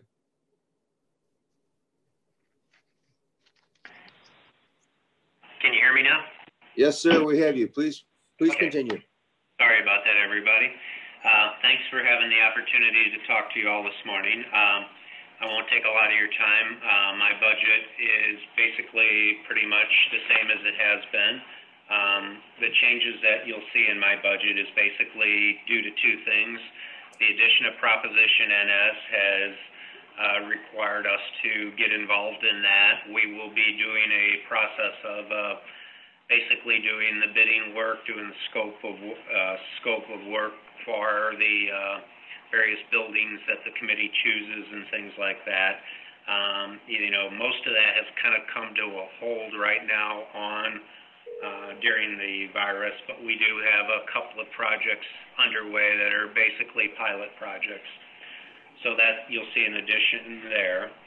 The other change in my budget is under the Office of Building Improvement, and that is due to the legislation that was recently passed about doing the larger buildings over 50,000 square feet and finding ways to assist these building owners in reducing the emissions, using cleaner energy, all of that good stuff, creating more jobs by doing this, more tax revenue for us.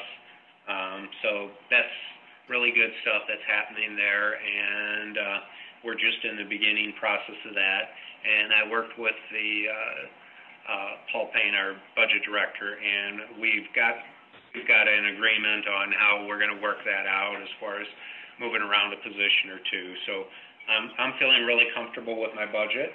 The other thing I just wanted to mention on an informative basis to everyone is, I want to thank the committee and everybody for basically having faith in us over the years as far as investing in technology in our future. And it's really paid off in this last few months here. Essence was saying, this phone system we have is wonderful in the sense that, I'm able to work half my customer service reps from home because they are able to answer phones, they are able to get calls, able to see all of our information as long as they have the internet at home. So this has really helped us socially distance in a relatively crowded space. I can see you. I can see you. You just want to have to unmute. I can still keep up with the you know, request of the public and stuff. In fact, I wanted to just mention that now we're averaging $19,109 in revenue daily on online transactions. There's over 105 online transactions on an average day, and we're issuing 15 permits on an average day still through March. So, you know, this is good stuff, and I think it's very sustainable in the future too, to do much of what we do online, and we're just going to continue that. So I'm open for any questions. All right, thank you, Commissioner. Alderwoman Davis.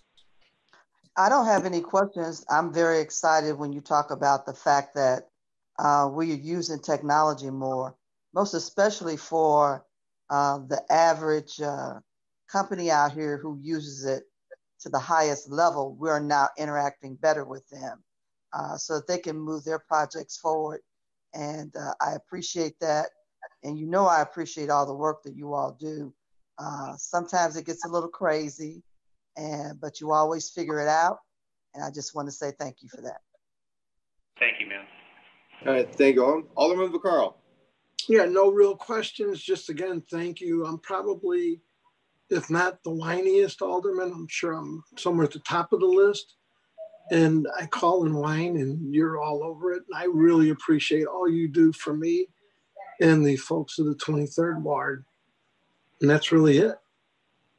No problem. Right. Thank you, Alderman. We'll have to create an award for the whiniest alderman of the year. See if we can reward I that. might win that. I'm in there. I'll win that, I think. Okay. Alderwoman Howard. No questions. Thank you, Frank, for your attentiveness to our needs. Thank you. All right. Alderwoman Hubbard.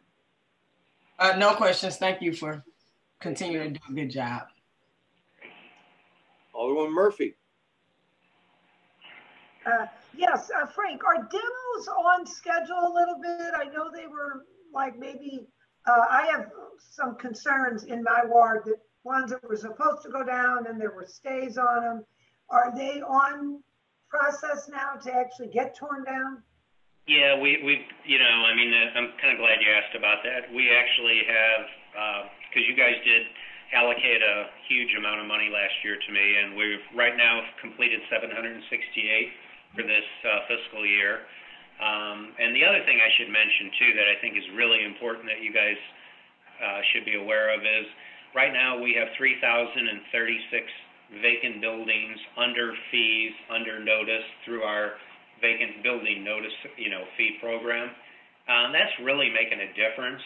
Deborah Williams works with me, works in my office, does a great job with that with our inspectors. I think right now we're probably at like 98 to 99% of all vacant buildings that are not owned by the city of St. Louis, privately owned vacant buildings, under notice. And that really aggravates these owners, which I'm really happy.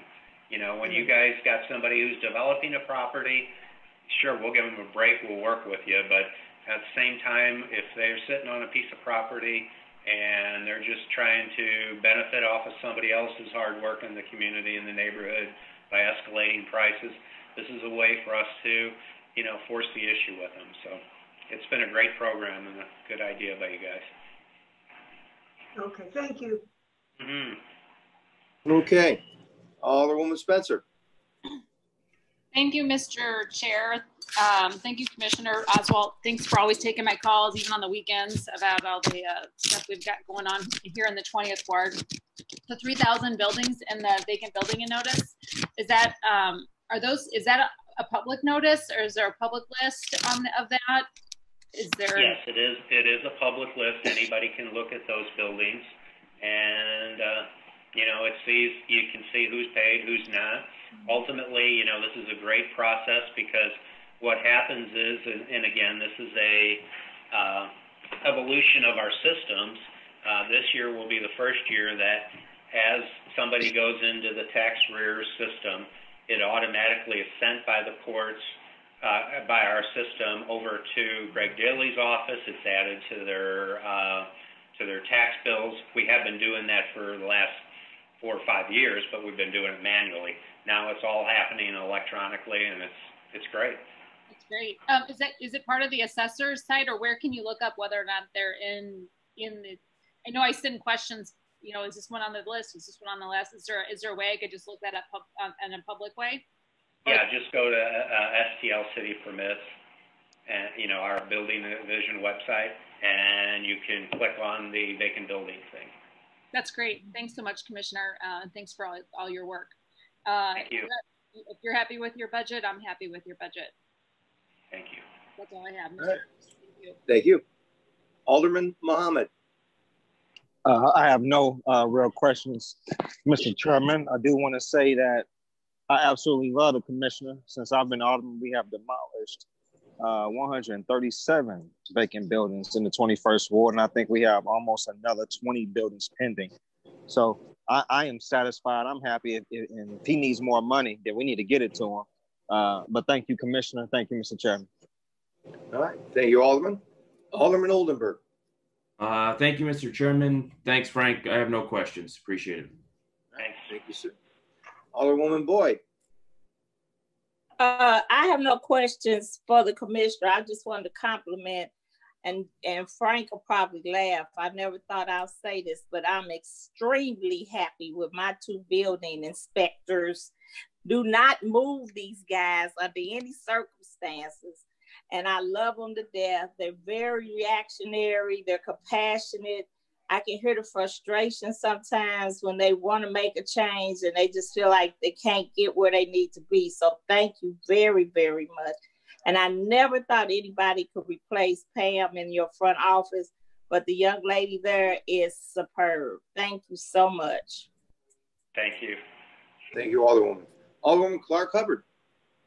I'm not sure if you'll be able to hear me. I don't have any questions, Commissioner. Well, thank you for all you do, all your support for me over here new in the 26th ward. And please don't move my building inspectors either. Thank you. Thank you. All right. Thank you all. Frank, are they, as far as hearings and things, are they scheduling those at the first week of June, or will those be able to be attended at City Hall for public hearings? Yeah, what we have done with all of our Board of Adjustment hearings and conditional use hearings and stuff is gone to an online system now. Okay. We're actually been able to do 2 a week this way and catch up with a lot of them. So we are really caught up for the first time in a long, long time, and they have been working beautifully. I think we'll continue to do much of our hearings that way. The only ones we will not do that way is our revocation hearings. When we're taking somebody's business away, potentially, city councilor, and I agree with them, feels like it should be a public hearing. So we've got like 2 of them scheduled in the future when we have them. But otherwise, we're doing well. All right. Thank you, sir. Very good. All right. Director Edwards, back to you, sir. Thank you very much, Mr. Chairman. This will be my last call for Miles McDonald or Charlene Deacon, or either of you here with respect to excise, Department 616. Charlene's here. Thank you. Would you go ahead and just give the highlights, but before you do that, with respect to Miles McDonald, I think he's just done a phenomenal job during the pandemic. As you well know, phase 1 openings have been very, very difficult with respect to bar owners and restaurant owners just trying to be helpful. Miles just took the initiative to try to help us out at the state level to make sure that bars were able to sell to-go cups. He was very instrumental in that. He's been very, very aggressive with respect to contacting bar owners and folk that hold excise licenses to remind them of social distancing. And so he's playing a very vital role with respect to COVID-19. He's done a phenomenal job with respect to his hearings. He's very, very independent, and he's objective with respect to his hearings. With respect to the numbers, Charlene, anything you wish to add? No, actually, the excise division's budget is fairly consistent with last year's budget, and we still are very happy that the increase in strength in the liquor control agents slot, so that's still very much appreciated. The commission was very concerned about the 2 vehicles assigned to excise, like a lot of the 2 vehicles. He had requested funding for that, but we think we have worked something out with the administration for some retired police vehicles, perhaps. And, although they're not new, they are a whole lot newer than the 2 cars assigned to excise at the moment. So we think that we can work that all out. Overall, Miles expressed his satisfaction with the budget when we chatted about it last week. If you have any questions about the budget, I'd be happy to answer them. If there are particular questions, though, about particular permits, I will not be able to respond to those, and I would recommend that inquiries be directed to Miles, probably by the email. All right, thank you, Charlene. What we will do is go through, and all questions will pertain to the budget only. So, Alderman Davis? No questions. All right, thank you. Alderman Vaccaro? No questions. Thank you. Alderman Howard? No questions. Thank you. Alderman Hubbard? Quick question. I have a business in my ward located on Convention, and of course, they have a liquor license, but it's like an open outdoor volleyball addition to their business. Have you all made any decisions on how they will be able to open back up? It's really not a contact sport or anything. Maybe this is a question for somebody else, but it just popped in my mind because the business owner had called me about it, and they weren't permitted to open up. Alderman Hubbard, I would recommend that should be directed to via email because I am not very knowledgeable about that. Okay, it's called Wave Taco on Convention, but okay. Yeah, also with respect to openings, I'm going to encourage you to contact Dr. Eccles as well. Okay. He may be able to give you a very, very quick answer. Right. All right. Thank you. All right. That's all I have. Okay. And we go to Alderman Murphy. No questions. Thank you. All right. Alderman Spencer. No questions. Thank you, Mr. Chair. Alderman Mohammed.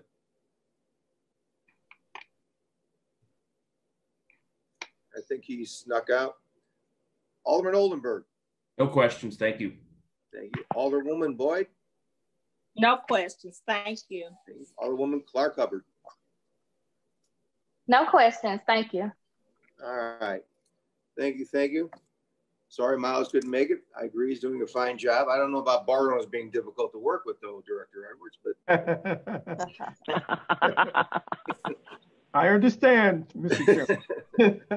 All right. Next up on your list. Yes, we'll next move to Department 611, Fire Department Chief Dennis Jenkinson.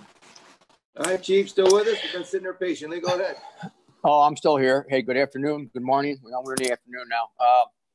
Hey, after reviewing the budget, I understand why the budget is what it is. To say that I'm happy with it, I can't say that, but that's kind of my way. I always try and keep moving the fire and EMS department along. Hey, Chief, that's the reason we had a conversation on Friday, so you would be nice and say that you agree. Well, unfortunately, over the weekend, we don't get the time off. We had another very, very busy weekend, and I have to make sure I take time to compliment all of the dispatchers, EMS workers, and fire department staff who have just, for the last 3 months, it has been a very, very trying time for us. So they've done a great job. I really don't have any concerns. We're going to try and maintain this year, basically almost with the same budget we had last year. As we discussed on Friday, Director, probably the biggest issue, 2 issues I have is one, our SCBA, self-contained breathing apparatus, and our radios, which we have to make a decision on fairly soon. So other than that, I am going to open this up to questions, and I'll try and answer any questions that anybody have in trying to keep this on time. Okay, Alderwoman Davis. I really don't have any questions because I do believe that at any point, if there is something extremely needed, we will find the money for the fire department. And I thank you all for your service, and most especially, you all must be safe out there. It's very dangerous. Thank you. All right, thank you. Alderman Vaccaro. So Chief, in your nicest way, what since you're supposed to be being nice, I I have concerns when you start talking about breathing apparatuses and guys going into buildings and potentially dying because not having something up to speed. How, you know, if it's very, very important, you know, one of the things is the, you know, we have that 30 some, almost $40 million in emergency reserves.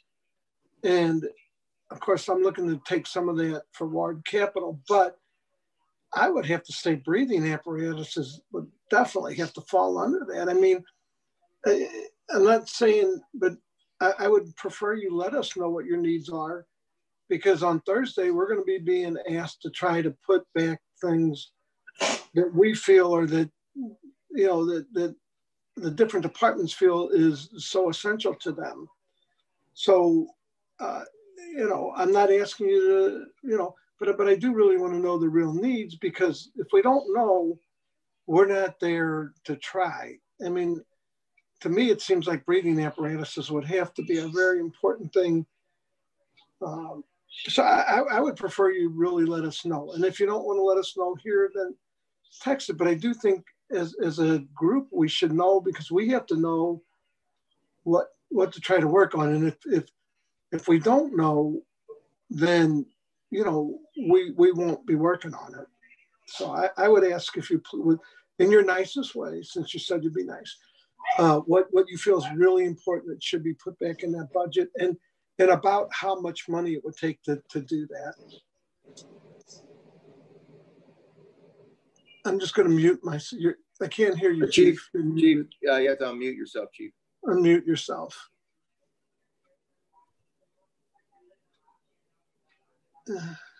There we go. Okay. It was probably better that I was muted to start that off. Now I'm in my nice mode. Yeah, the SCBAs is probably our number one priority. Our SCBAs, which are our self-contained breathing apparatus, are 10 years old, which means they are past their lifespan. In other words, I cannot buy parts for them. The cost of the SCBAs, replacement for the fire department and all the associated equipment that goes with them, runs right about $6.4 million. So it's a big priority, and it's a big capital expense, and I have to move on it within a fairly short time. Because like I said, our cost of maintaining them is going to go way up because they're not manufacturing parts. I have bought some additional parts to kind of hold this off a little bit, but because of the age, it's going to be a big expense, and it is a big priority. Our radios for the fire department cost us about $3.7 million. Same thing. They're about 10 years. Well, they are 10 years old, and they're past their useful life. Motorola's not making parts for them anymore, so we're scavenging parts. So those are the two big capital items for the fire department. So I did that as nicely as I can. Okay, so, and I don't know, it'd be a big dollar amount. But you're thinking you need an additional $4 to $5 million to correct that, to get that? No, SCBAs are right at about $6.4 million. Oh, 6.4, I'm sorry. 6.4, and possibly on the radios, I can hold off a year, maybe if I can get enough parts. Chief, so and as you're looking at the equipment, and I'm not saying we should, I mean, and I'm just trying to put in my thing, do they have to all be replaced at one time, or can we do some this year and some next year? Or is it something that's just an emergency and they just have to be done right now? No, when we do it, we have to do them all at one time because we bought them all at the same time, and they've all taken the abuse over the last 10 years. And we have our own maintenance program. We have an in-house repair service by Scott Manufacturing, who we bought our tanks through, and they've done a great job keeping them up. But like I said, after 10 years, they stopped making the parts that are used to repair these things. So it's going to become an issue very quick. Okay, no, we'll have to figure that one out. To me, it seems like it would certainly fall in the category of an emergency expense. It's getting very close. Thank you, Chief. That was really my only question. My thing is, you know, having a son that's a firefighter, I don't want to get a phone call saying, gee, they had inferior breathing stuff, or we were already warned that the stuff could fail, and then my son dies. Right. the lawsuit would be a lot more than $6.4 million. I can tell you right now, right. The lawsuit would be tremendous. But anyway, the equipment isn't inferior, it's just old.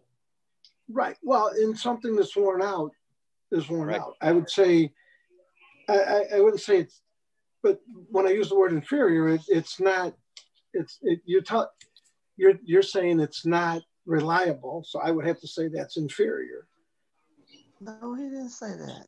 And you say just for clarification purposes that's not here, what he said. I just want to make sure that we're absolutely clear. These breathing apparatuses are sufficient. These breathing apparatuses are not do not put in jeopardy the city of St. Louis in terms of liability. They work. They are old, correct, yet they work. So I just want to make sure that nobody infers that our fire department has apparatuses that are not working. We understand that anytime you take a telephone and that telephone leaves the store, it is obsolete the day it leaves. We understand that. It doesn't mean that it doesn't work. So I just want to be absolutely clear with respect to the apparatuses that exist at the fire department today. Correct. Okay, no, I appreciate that. So then I appreciate the correction. All right. Thank you. All right. Thank you, Alderman. Alderwoman Howard, any questions of the chief? No, I have no questions. Thank you. All right. Thank you very much. Alderwoman Hubbard. No questions. All right. Thank you. Alderwoman Spencer. Thank you, Mr. Chair. I don't have any questions. Chief Jenkinson, thank you for all your work. And thank you for you being on the front lines of this. I would like to turn it over to Alderwoman Beth Murphy, who's clearly got a question. Oh, I'm sorry. Maybe muted for a little bit. My pencil slipped. I apologize, Beth. Go ahead. That's all right. No, I don't really have any questions. Thank you. I want to thank the fire chief for all he does. And my concerns was that apparatus question also. So I think it was asks and answers, and certainly something we do need to look into. Thank you. That's all right. Thank you. All right, Alderman Muhammad. Thank you, Karen. Alderman Muhammad, are you still with us?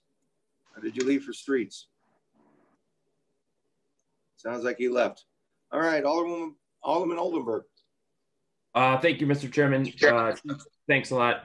I have an operational question that I'll just call you later on this afternoon, if that's okay. It doesn't really kind of pertain to the budget, so I don't want to waste a lot of time. That's all right. That's fine. I'll be here. Awesome. Thank you. All right. Thank you, Tom. Alderwoman Boyd. No questions. All right. Thank you. Alderwoman Clark Hubbard. No questions. Thank you so much, Chief Jenkinson, for you and the department and all you all do. Thank you. All right, Chief. Seems we were discussing breathing apparatus last year at this time also, weren't we? We were. Okay. All right. So I'm guessing that we're going to work with the administration after when we get to our reductions and increases to make sure we can make sure that the fire department has everything up to date as best we can. So I can assure you that we as a committee will work very hard to make sure that you are outfitted with everything that is possible that we can get you. Appreciate it. Thank you. All right, Chief. Thank you for all you do. And maybe we'll still get to have a soapbox derby race later in the year for you. All right, Director Edwards. Thank you, Mr. Chairman. We'll next move to the police department. That will be under department number 650. The police department has benefited in the area of recruitment and hiring from two programs. The first program being the cadet program, and the next being the Ethical Society of Police Pre-Academy program. I'm going to ask if Chief Hayden would just take a moment to just highlight those programs, give you some information with respect to those programs. Then we'll turn to David Daniels, who will talk about the budget numbers, if you will, Mr. Chairman. All right, thank you. Chief, please proceed. Yes, thank you, members of the Ways and Means Committee, for hosting us today. I'll talk about the pre-academy program that's sponsored by the Ethical Society of Police First. So they've been in operation since 2018. They put on various classes, including constitutional law, police ethics, community outreach, cultural diversity, fitness and nutrition, hiring process, criminal investigations, and a host of other things, including report writing. Since that time, they've actually had 4 sessions. They've had 91 participants. 24 have actually been hired as police recruiting training, as well as even St. Louis County and the Sheriff's Department and a couple of other agencies. So what I'd like to point out about that is, of course, it also gives the people an opportunity to see what, if this job is not for them. And so, I think that that's about a 25% success rate. But the point is that it also gives a chance for the exposure, allows folks to see whether or not they're cut out to be the career of law enforcement. That's the pre-academy program. The cadet program, very similar. It allows the participants, most of whom are in college, of one of the colleges. Currently, we have 66 cadets, 60% of them being minorities, another 50% are females. Right now, we have 1 cadet that's completed the academy. We have 1 that's going to graduate this week, and then there's one that's scheduled to graduate in the class in July.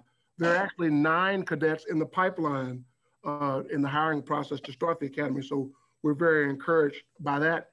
They participate in some 18 units, whether they be in the 911 evaluators, prison processing clerks, station clerks, telephone reporting, and the emergency operations center. So they get an opportunity to be exposed to various divisions within the department. And again, we're very proud of both of those programs. Both of those programs are yielding persons that are potentially going to be police officers, and we're very thankful for that. All right. Daniels. Thank you, Chief. Thank you. Good afternoon. We would just like to... if you could, sir, please introduce yourself for the record. I'm sorry.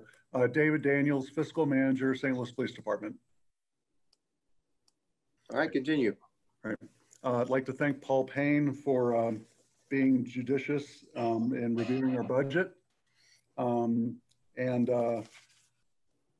I think this is a budget the police department can certainly live with and work with. And I will stop there and answer your questions. Okay, very concise. Thank you. Alderwoman Davis. Thank you, Mr. Chairman. I really don't have any questions about the budget. As I reviewed it, I didn't see anything that was extraordinarily different from last year.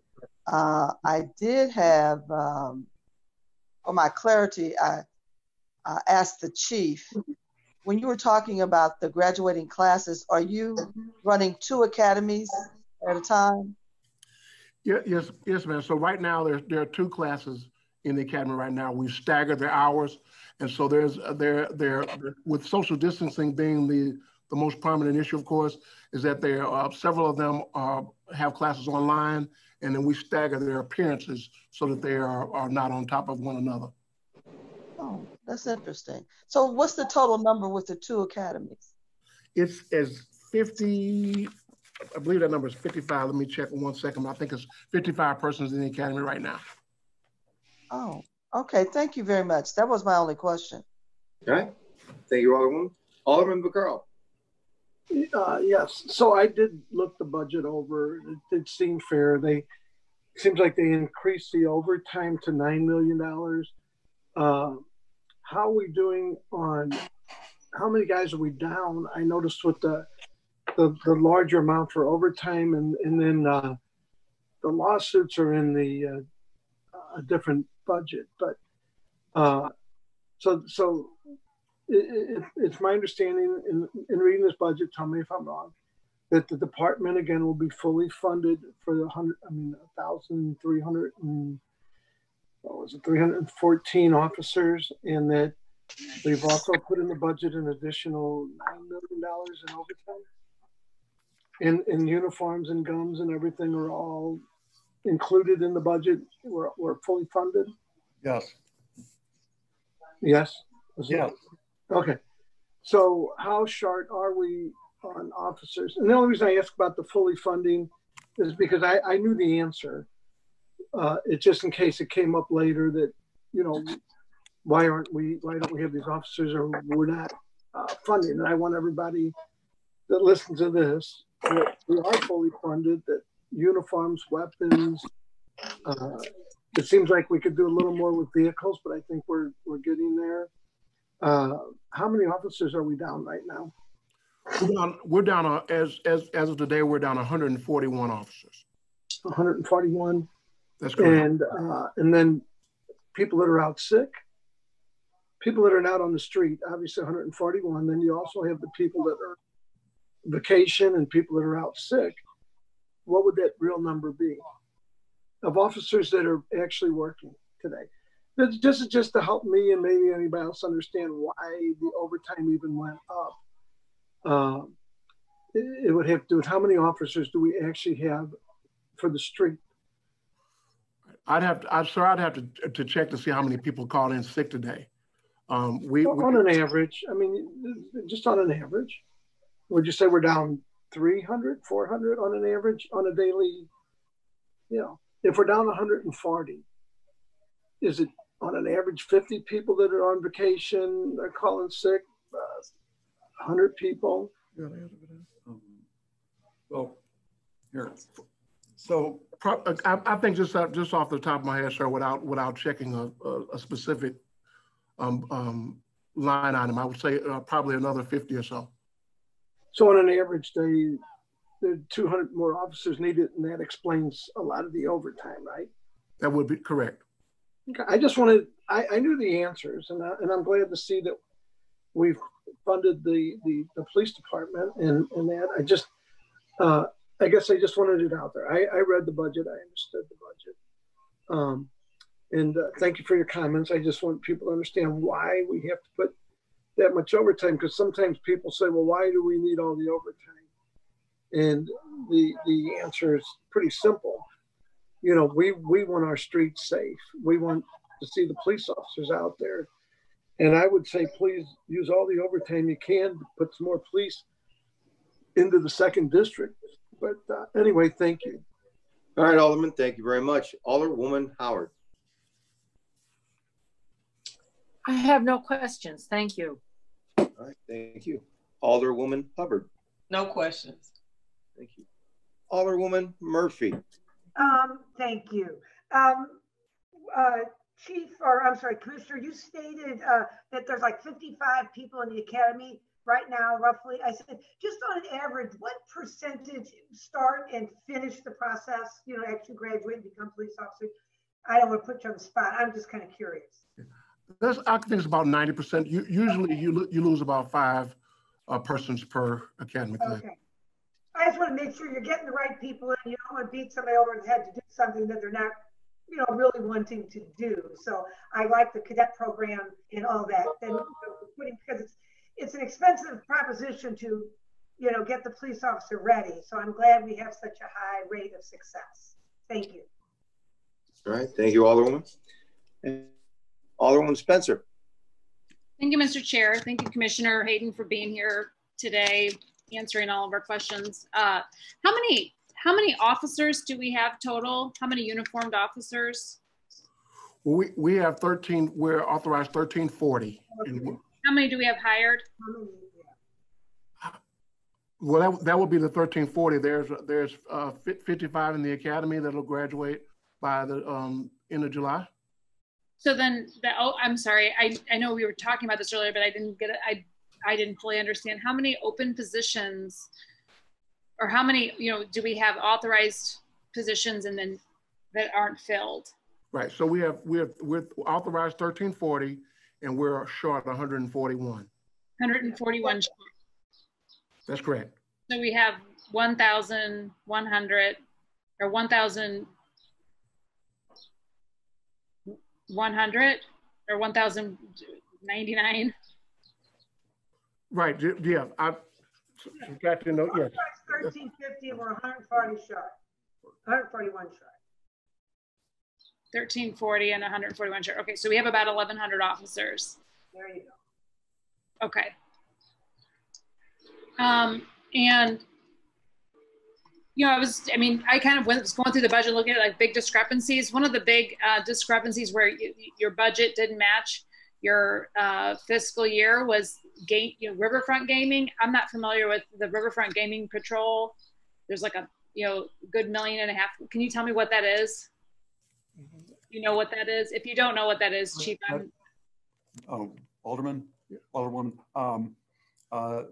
that is money collected from the casino and it's to be used for security in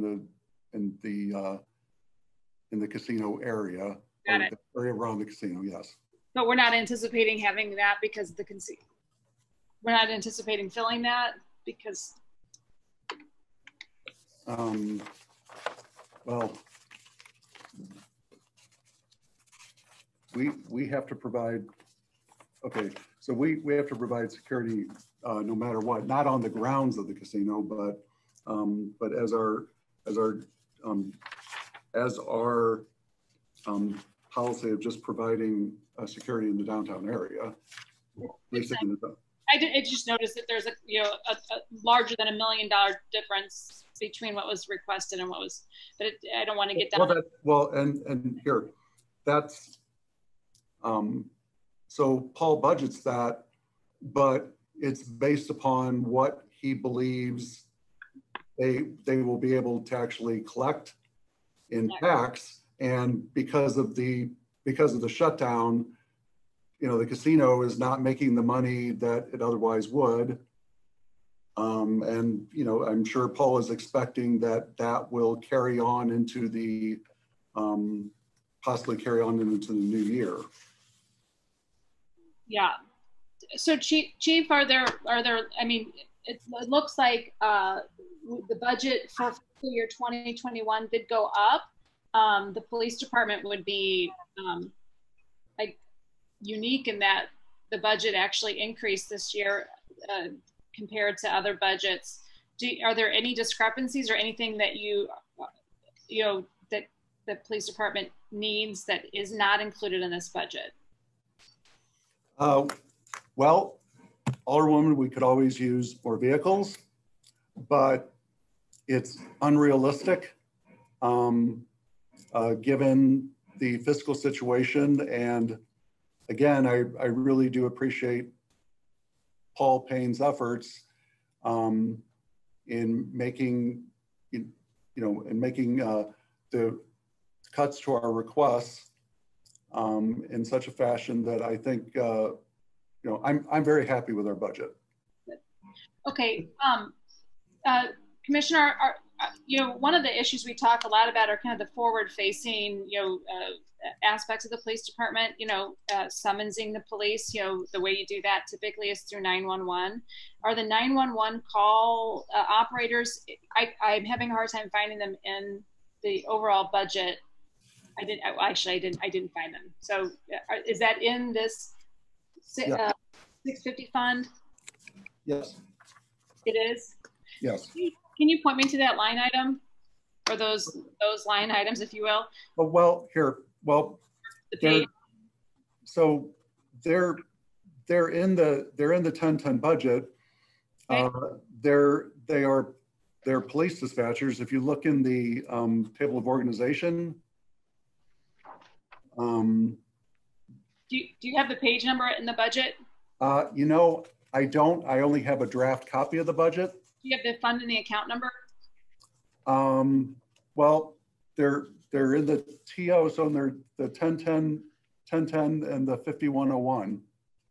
There's a lot in the 5101. Okay, so the reason I'm asking, what are we funding that 911 call center, the operating system? I have to tell you, one of the biggest complaints I get is 911 being busy. I personally, over this last weekend, called 911 4 times. And 100% of the times that I called 911, I received a busy signal. And there's nothing more frustrating or terrifying than getting a busy signal when you need a police response.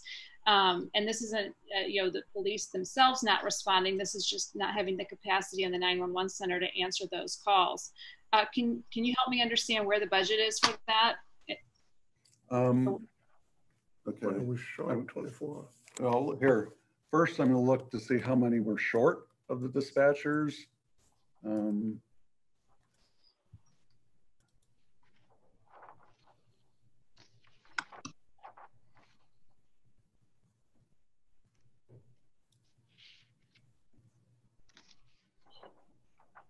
I know we had discussed funding solutions to make sure that we don't have busy signals. Was that something that was funded? I remember us talking about last year, and I apologize, I don't remember the resolution on that. The busy signals? Okay, so Alderwoman, one current problem is, well, the combination of Police Dispatcher 2 and Police Dispatcher 1, those positions, that's 84 positions, but we only have 60 of them filled, and that is, 61 filled. So the biggest problem is the difficulty in filling the existing budgeted positions. And part of the reason those positions are difficult to fill is that our dispatchers make significantly less than dispatchers in other agencies. Can you say that again? It like got real glitchy there for a second. Okay, I'm sorry. So our police dispatchers make significantly less than dispatchers in other communities. So for example, now this is from last year when I looked at it. When our dispatchers, after 11 months, they reached the level of dispatcher 2, so they're fully trained. At that point, they're fully trained and they would make $10,000 less than a dispatcher in St. Louis County. And the dispatchers in St. Louis County are not the most generously paid dispatchers. If you look at dispatchers for the fire services, they would make even more. So part of the problem is we're having difficulty filling existing budgeted positions because it is a very challenging position that the dispatchers fill. So that's probably the biggest problem. And I see we have it listed on the city's website, but do we have it seems to me that there's an issue with not only the positions, but do we have any technology that we're employing to kind of route some of those or field some of those? For example, when you call 911 and you get a busy signal, there's no way to leave any information, in case you don't get through to a dispatcher. I've been disconnected before several times, and it's really, really alarming and terrifying when you get hung up on. You can't leave any information when you're experiencing an emergency that warrants using 911. Okay, I can't answer that question. I know several dispatchers, and I know it's a tough job, but folks seem to love working for the city and love working in that capacity. And we do have some really great dispatchers that work for the city. I would hope, maybe I wouldn't hope, but with the job market the way it is now, I think it may be easier to fill some of these positions with the unemployment rate. So hopefully we can get some of these opportunities out there. I see it on the city's website, but a quick search on the internet, I wasn't able to find those opportunities elsewhere. And if we have 20 open positions and such a high critical need, work towards getting those positions. I always wanted a knee joke. Do we have any movement using technology to sort of address some of those calls, or is this just purely manpower hours? Alderman, I think at a certain point, technology won't help when you don't have the desks filled in the dispatch center. So Again, the biggest problem is recruiting and retaining the police dispatchers. Okay. So, can I answer part of that?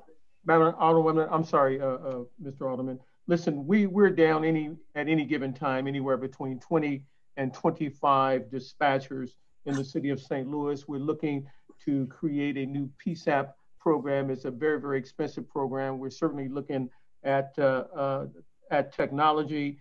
So our efforts, one of our priorities in the city of St. Louis, just as trying to hire police officers, has been trying to find people that are willing to do the job of dispatcher for the city of St. Louis at a rate of anywhere between $10,000 and $15,000 less than the rate that exists in smaller municipalities in our region. So that's been very difficult. It's something that we know that we have to do a better job at in terms of recruiting, and we're making every effort to fill those positions.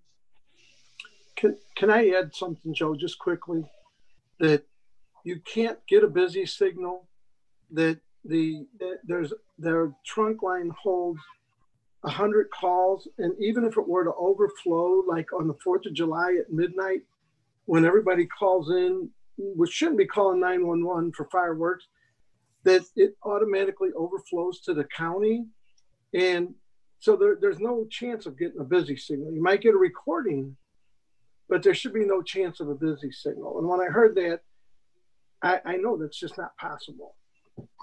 So in 2000, I remember correctly, 2019, end of last year, the state of Missouri received a federal grant from the U.S. Departments of Commerce and Transportation. I think it was like $3.2 million to upgrade 911 centers statewide. Did the city of St. Louis receive any of those funds? I can't tell you that I am aware of those funds, and it's something that I'll take a look at. I didn't want to get in the weeds with respect to business signals and trunks and things of that sort. So we hear you loud and clear, and we'll see what we need to do. And Judge, forgive me, but I have to say that busy signals, when you call 911, I hardly consider being down in the weeds. It is literally the front door to the police department. That 911 call is the public's interaction with the police department. I would say the majority of the interaction that the general public has with the police department is calling 911. Typically, people are not interacting with our police department. I know I don't have to, as a citizen, regularly interact with the police other than calling 911. So I think that for me, the busy signal is a very crucial and important piece of not only serving the general public through public safety, but also improving the trust between and the relationship between the community and the police. When you can't get through to a dispatcher, that really breaks down the public trust. Well, I didn't want to suggest that busy signals are not problematic. My point here is that I'm not sure how many busy signals we get percentage-wise. And I agree with Alderman Vaccaro, and I didn't want to just get into that discussion at this time. We'll certainly take a look at it. I will defer, and if we could get sort of an understanding of how many of those calls are busy, it would be super, super helpful. I know I've asked that question over the years, and we've failed to get. And all right, that Chairman, I will defer my questions.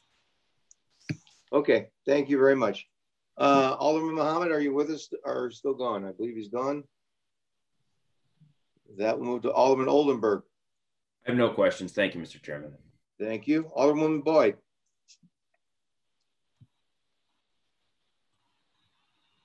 Alderwoman. Okay, in case she comes back. Alderwoman Clark Hubbard. Thank you for your continued service to the city and to surrounding areas as well, Chief Hayden. I don't have any questions. Thank you. All right, thank you very much. All right, Chief Hayden, thank you very much for your time and efforts. We appreciate it. I know you have a very difficult job, and I'm glad we're happy with the budget, but if we can find a way to maybe make it easier to hire people, we'll try and help you with that. Director Edwards, anything else for us today? Thank you very much. Finally, we have Department 610, which is the director's office. It should be precise and succinct. Charlene? Can you hear me? Yes. Yes. Okay. So Department 610 is a public safety. Our budget is really substantially unchanged from last year. We have, with the exception of some reduction in Fund 5, as it relates to the lost tax revenues, two things. You'll notice on, I don't know what the page number is, 610 Fund 1125. It's in my book, page 3 into our line item detail budget, 3 or 4. In any event, last year we increased the allocation to summer youth jobs because historically, over the last few years, they have received an allocation from the Public Safety Committee under the Youth at Risk grants, and they did not last year. So we upped our request last year and received it. But this year, it's my understanding that they do have a Proposition S contract under Youth at Risk, and so we reduced the request. It was further reduced, I think, through action of the Budget Division, just because of our decrease in revenues. But given the situation that we're in this summer, I don't think that is going to be an issue. Can you hear me? Yes, I can. So if there are any specific questions regarding Department 610's budget, I'll be happy to answer them as best I can. All right, thank you very much. We'll go through Alderwoman Davis. Any questions? I don't have any questions about that budget, but I did want to put a little bit of clarity for how we make calls to the police department. And first, I want to thank our commissioners, because our public relation officers who interact in our communities. And I also want to thank our neighborhood specialists who interact with our communities and training residents on how to make appropriate calls for reporting. Everything is not a 911 call. And I appreciate that interaction and that support, because residents feel more comfortable when they feel like they're in control. And so that is one of the things that's used more than anything else, is to educate the public. Also, I wanted to share very briefly too that the priorities of the 911 calls, it may be just time for us to do a general public education process out here. We haven't done one in a number of years, and just help people feel more comfortable. That's it for me, sir. All right, thank you very much. Alderman Carl. I have no real questions. Thank you. All right. Thank you, sir. Alderwoman Howard. Still with us? We can come back to her. Alderwoman Hubbard. No questions. Thank you. Alderwoman Murphy. No questions. Thank you. All right. Thank you. Alderwoman Spencer. Thank you, Mr. Chair. I don't have any questions about this. I do want to thank you, Commissioner, for the service to our community, especially being on the front lines. Thank you so much. All right. Thank you, Alderman. And Alderman Muhammad, I believe, is still missing. Not missing, but at another meeting. Alderman Oldenburg. No questions. Thank you, Mr. Chairman. Thank you, Thomas. Alderman Clark Hubbard. Thank you. No question. All right. Thank you. All right. Thank you, Director Edwards. Thank all your staff, all your department heads, commissioners, and we will work to help the fire department and see what we can do about making it easier to hire people in the city of St. Louis. Anything you'd like to close with, sir? Thank you, Mr. Chairman and members of the committee, for your time. We appreciate it very much. All right. Thank you. With that, I guess we can conclude our hearing for today. Motion to excuse any alderman from necessary absence. I move that we excuse any necessary absences. All right, thank you. Second. Second. All right, at that point, we will adjourn. We have a meeting tomorrow for the committee. We have reversed the order. We have the Sheriff's Department listed as 10. We will be moving the Circuit Attorney's Office will be coming at 10. She had a prior commitment at 11:30. And we'll be moving Sheriff Betts and his department to the 10:50. And then we do have a meeting Thursday at 10 a.m. with the Treasurer's Office. With that, make a motion to adjourn. I move that we adjourn. All right, second? I'll second that. All right, thanks. With that, we appreciate your time and effort today. And we'll see you tomorrow morning at 10 a.m. Thank you.